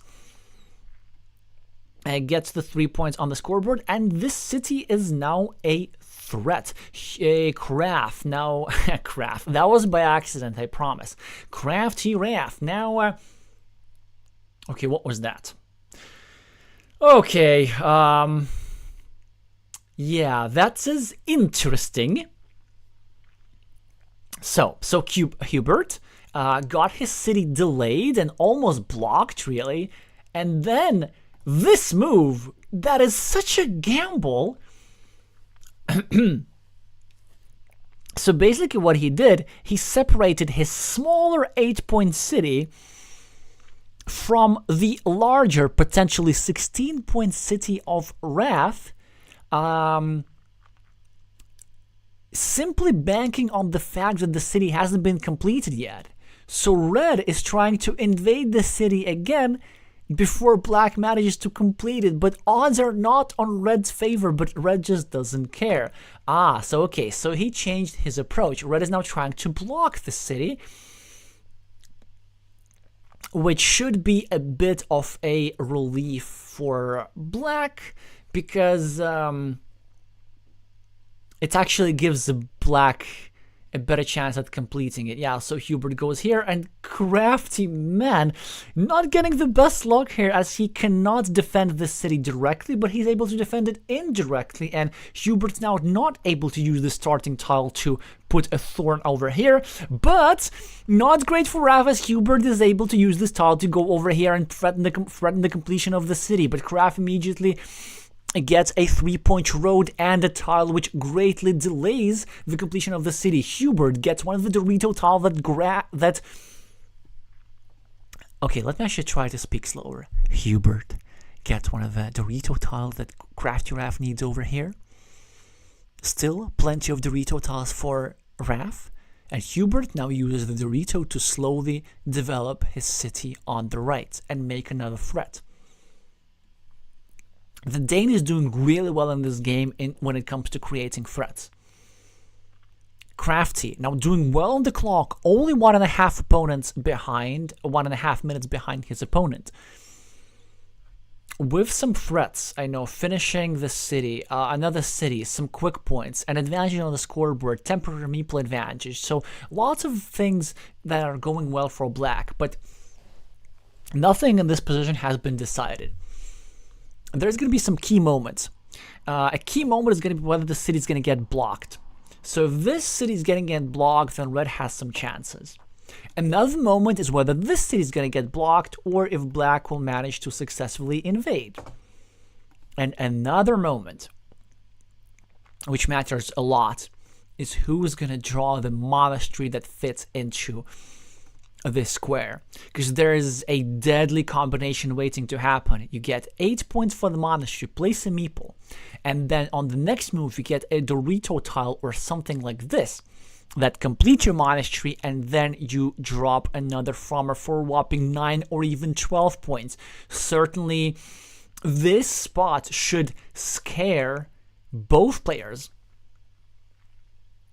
Crafty Raph used the splitter tile to separate the two roads and start a new city. Not sure if would have done that. Ooh, and Hubert with a fantastic move. This move actually blocks Raph's city entirely, so that's great quick tile counting. So the idea is, even though you add 1 point to Raph's city, there's actually no tile that fits into this square anymore. 1, 2, 3. All the 3 daggers that normally would fit there, all of them have gone out.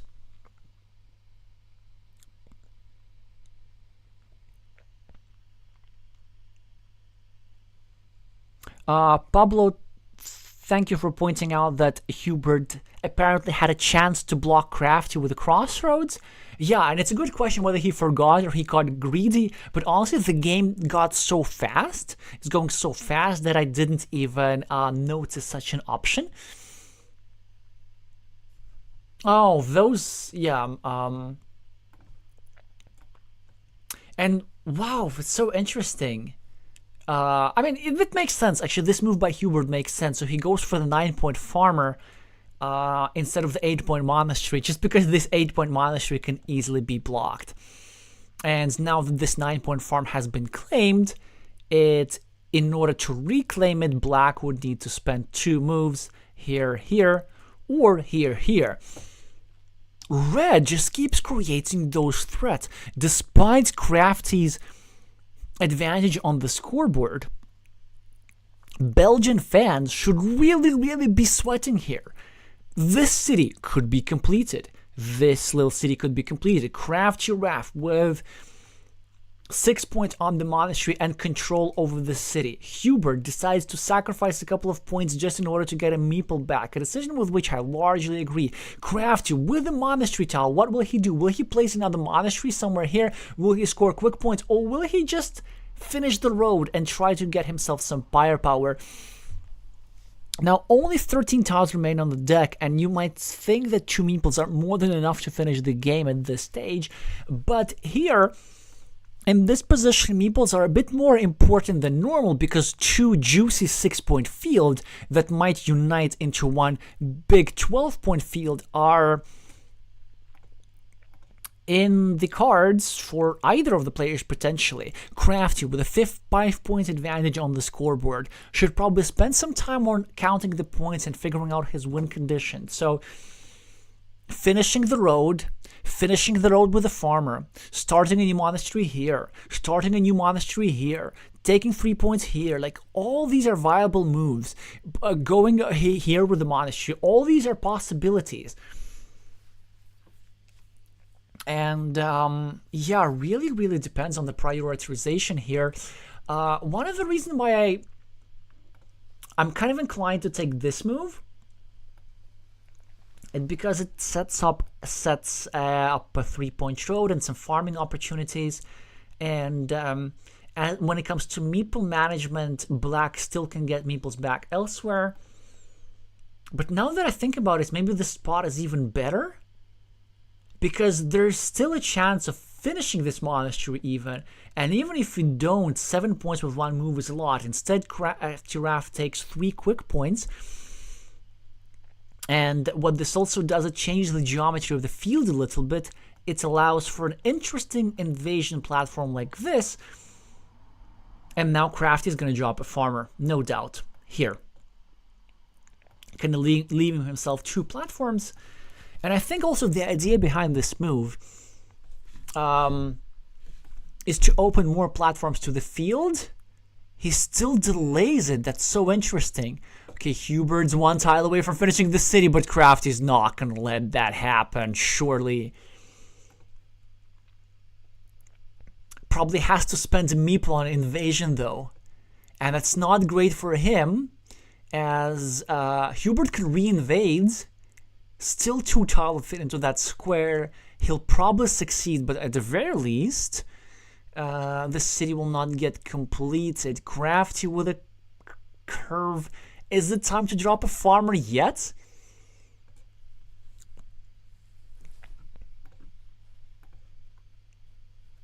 Belgian fans should be nervous. 8 points advantage on the scoreboard is not enough with the goodies that red has here. On the other hand, black has some stuff here, so it's very close. It depends a lot on whether there is a tile still remaining for black to free up this city, and the answer yes, there is. There is a city cap that goes there, so black could get the barbed wire tile, drop a 6-point farmer as well. And black is very patient with the field. Black just gets points for the road. Will black get 2 more points for the road?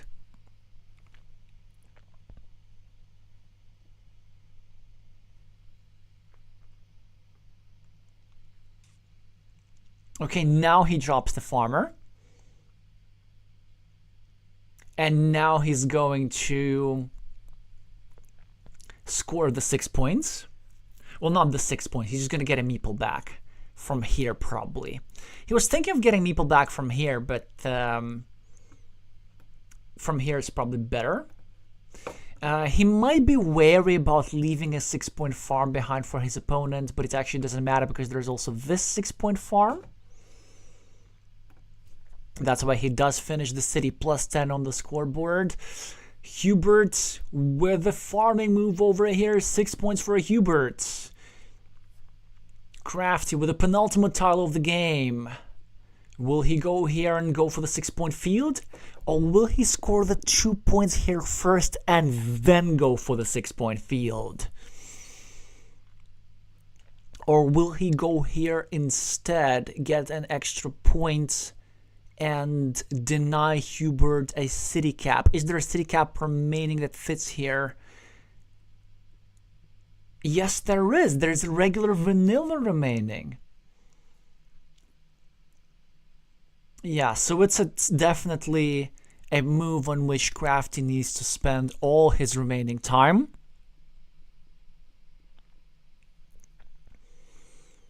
So let's see, plus 10 for black, and 6 extra in this mini battle, plus 16 for the road, 7 plus 23. Red has 1, 2, 3, 4, 5, 6, 7, 8, 9, 10, 11, 12, 13, 20, 21 for the city, so plus 2, minus 7, minus 7 for black at the time of a move, minus 5 after this. Hubert gets the meeple back, that's plus 2, minus 7 again, and Crafty's gonna get 6 points and lose by 1?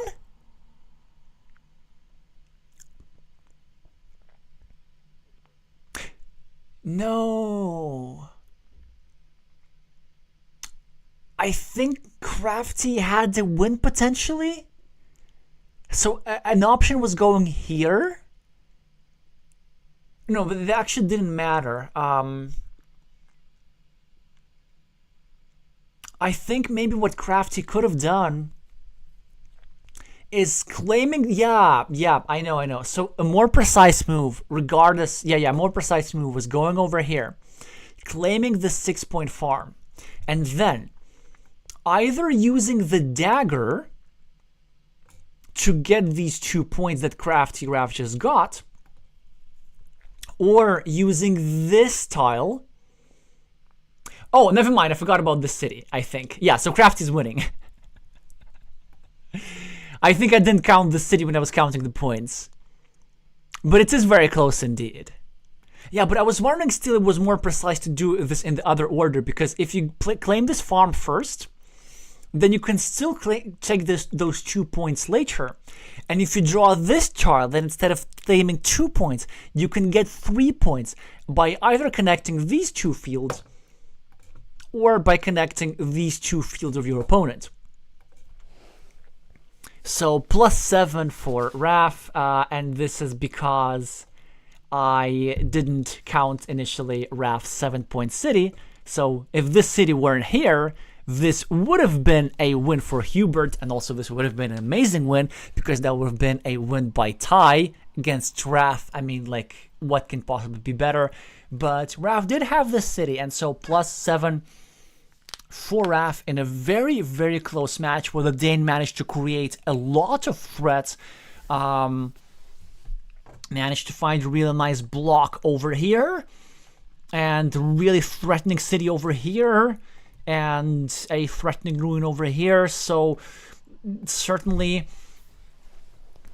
Raph was on his heels, but he managed to catch up and overtake the highest rated player in Denmark, who, by the way, has still a higher elo than Raph, interestingly. Yeah, Crafty now reminding Hubert that he can still qualify, because, a reminder, this is not a single elimination, it is a double elimination format. Whew,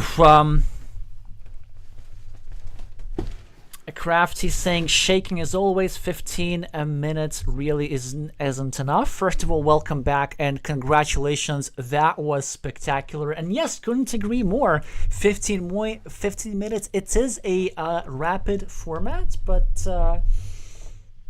it is what it is. It is like that for both. Interestingly, Hubert spent less than 5 minutes on his own time, possibly choosing time pressure as part of his strategy, and that did work in the second game as Crafty was left with just 10 seconds, mind you. In this game, though, I would have to say excellent time management on Crafty's part, kind of managing to calculate everything and left with, 1 minute and 21 seconds.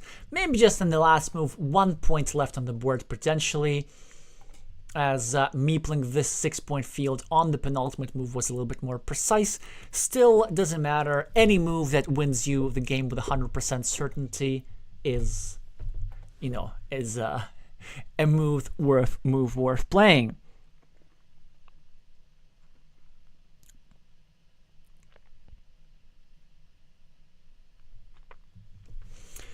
Alrighty. I'm gonna update the score. I don't know. Any other matches going on that we can stream right now spontaneously? Oh, also, I should actually update this. It is Q2, not Q1. So this is Q1 is for countries who are top rated, and the Q2 is for countries, well, with kind of lower country rating. There's a system to calculate the country rating, or new countries as well. So Denmark being a new country, and Belgium being a country that had quite a difficult World Team Carcassonne Online Championship run. And as you can see from the rankings here, from the ranking system, so the World Team Carcassonne Online Championships do matter. Yeah, like the country ranking system is also, it's pretty interesting. You might want to look through it at your own leisure. It is, I just normally love stuff like this, you know, numbers in general. Numbers are fun.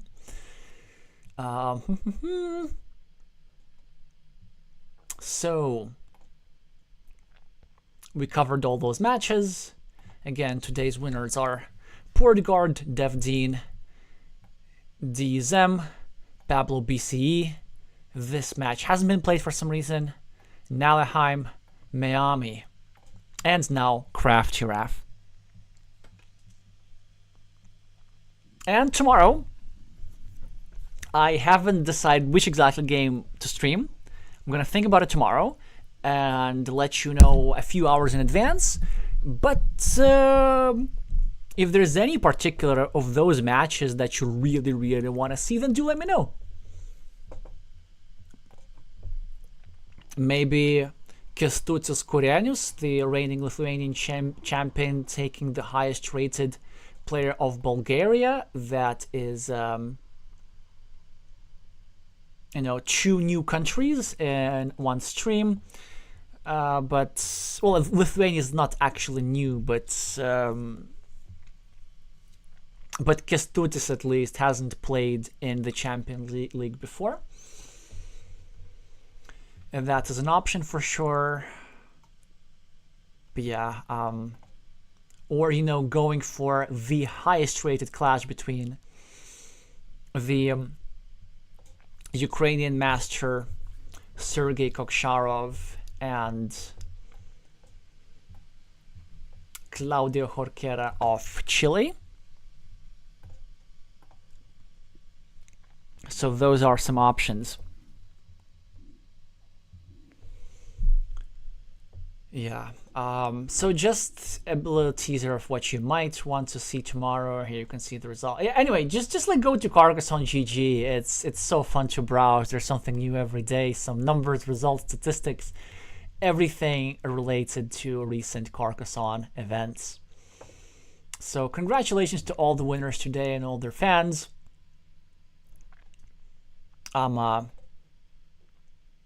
Hope that you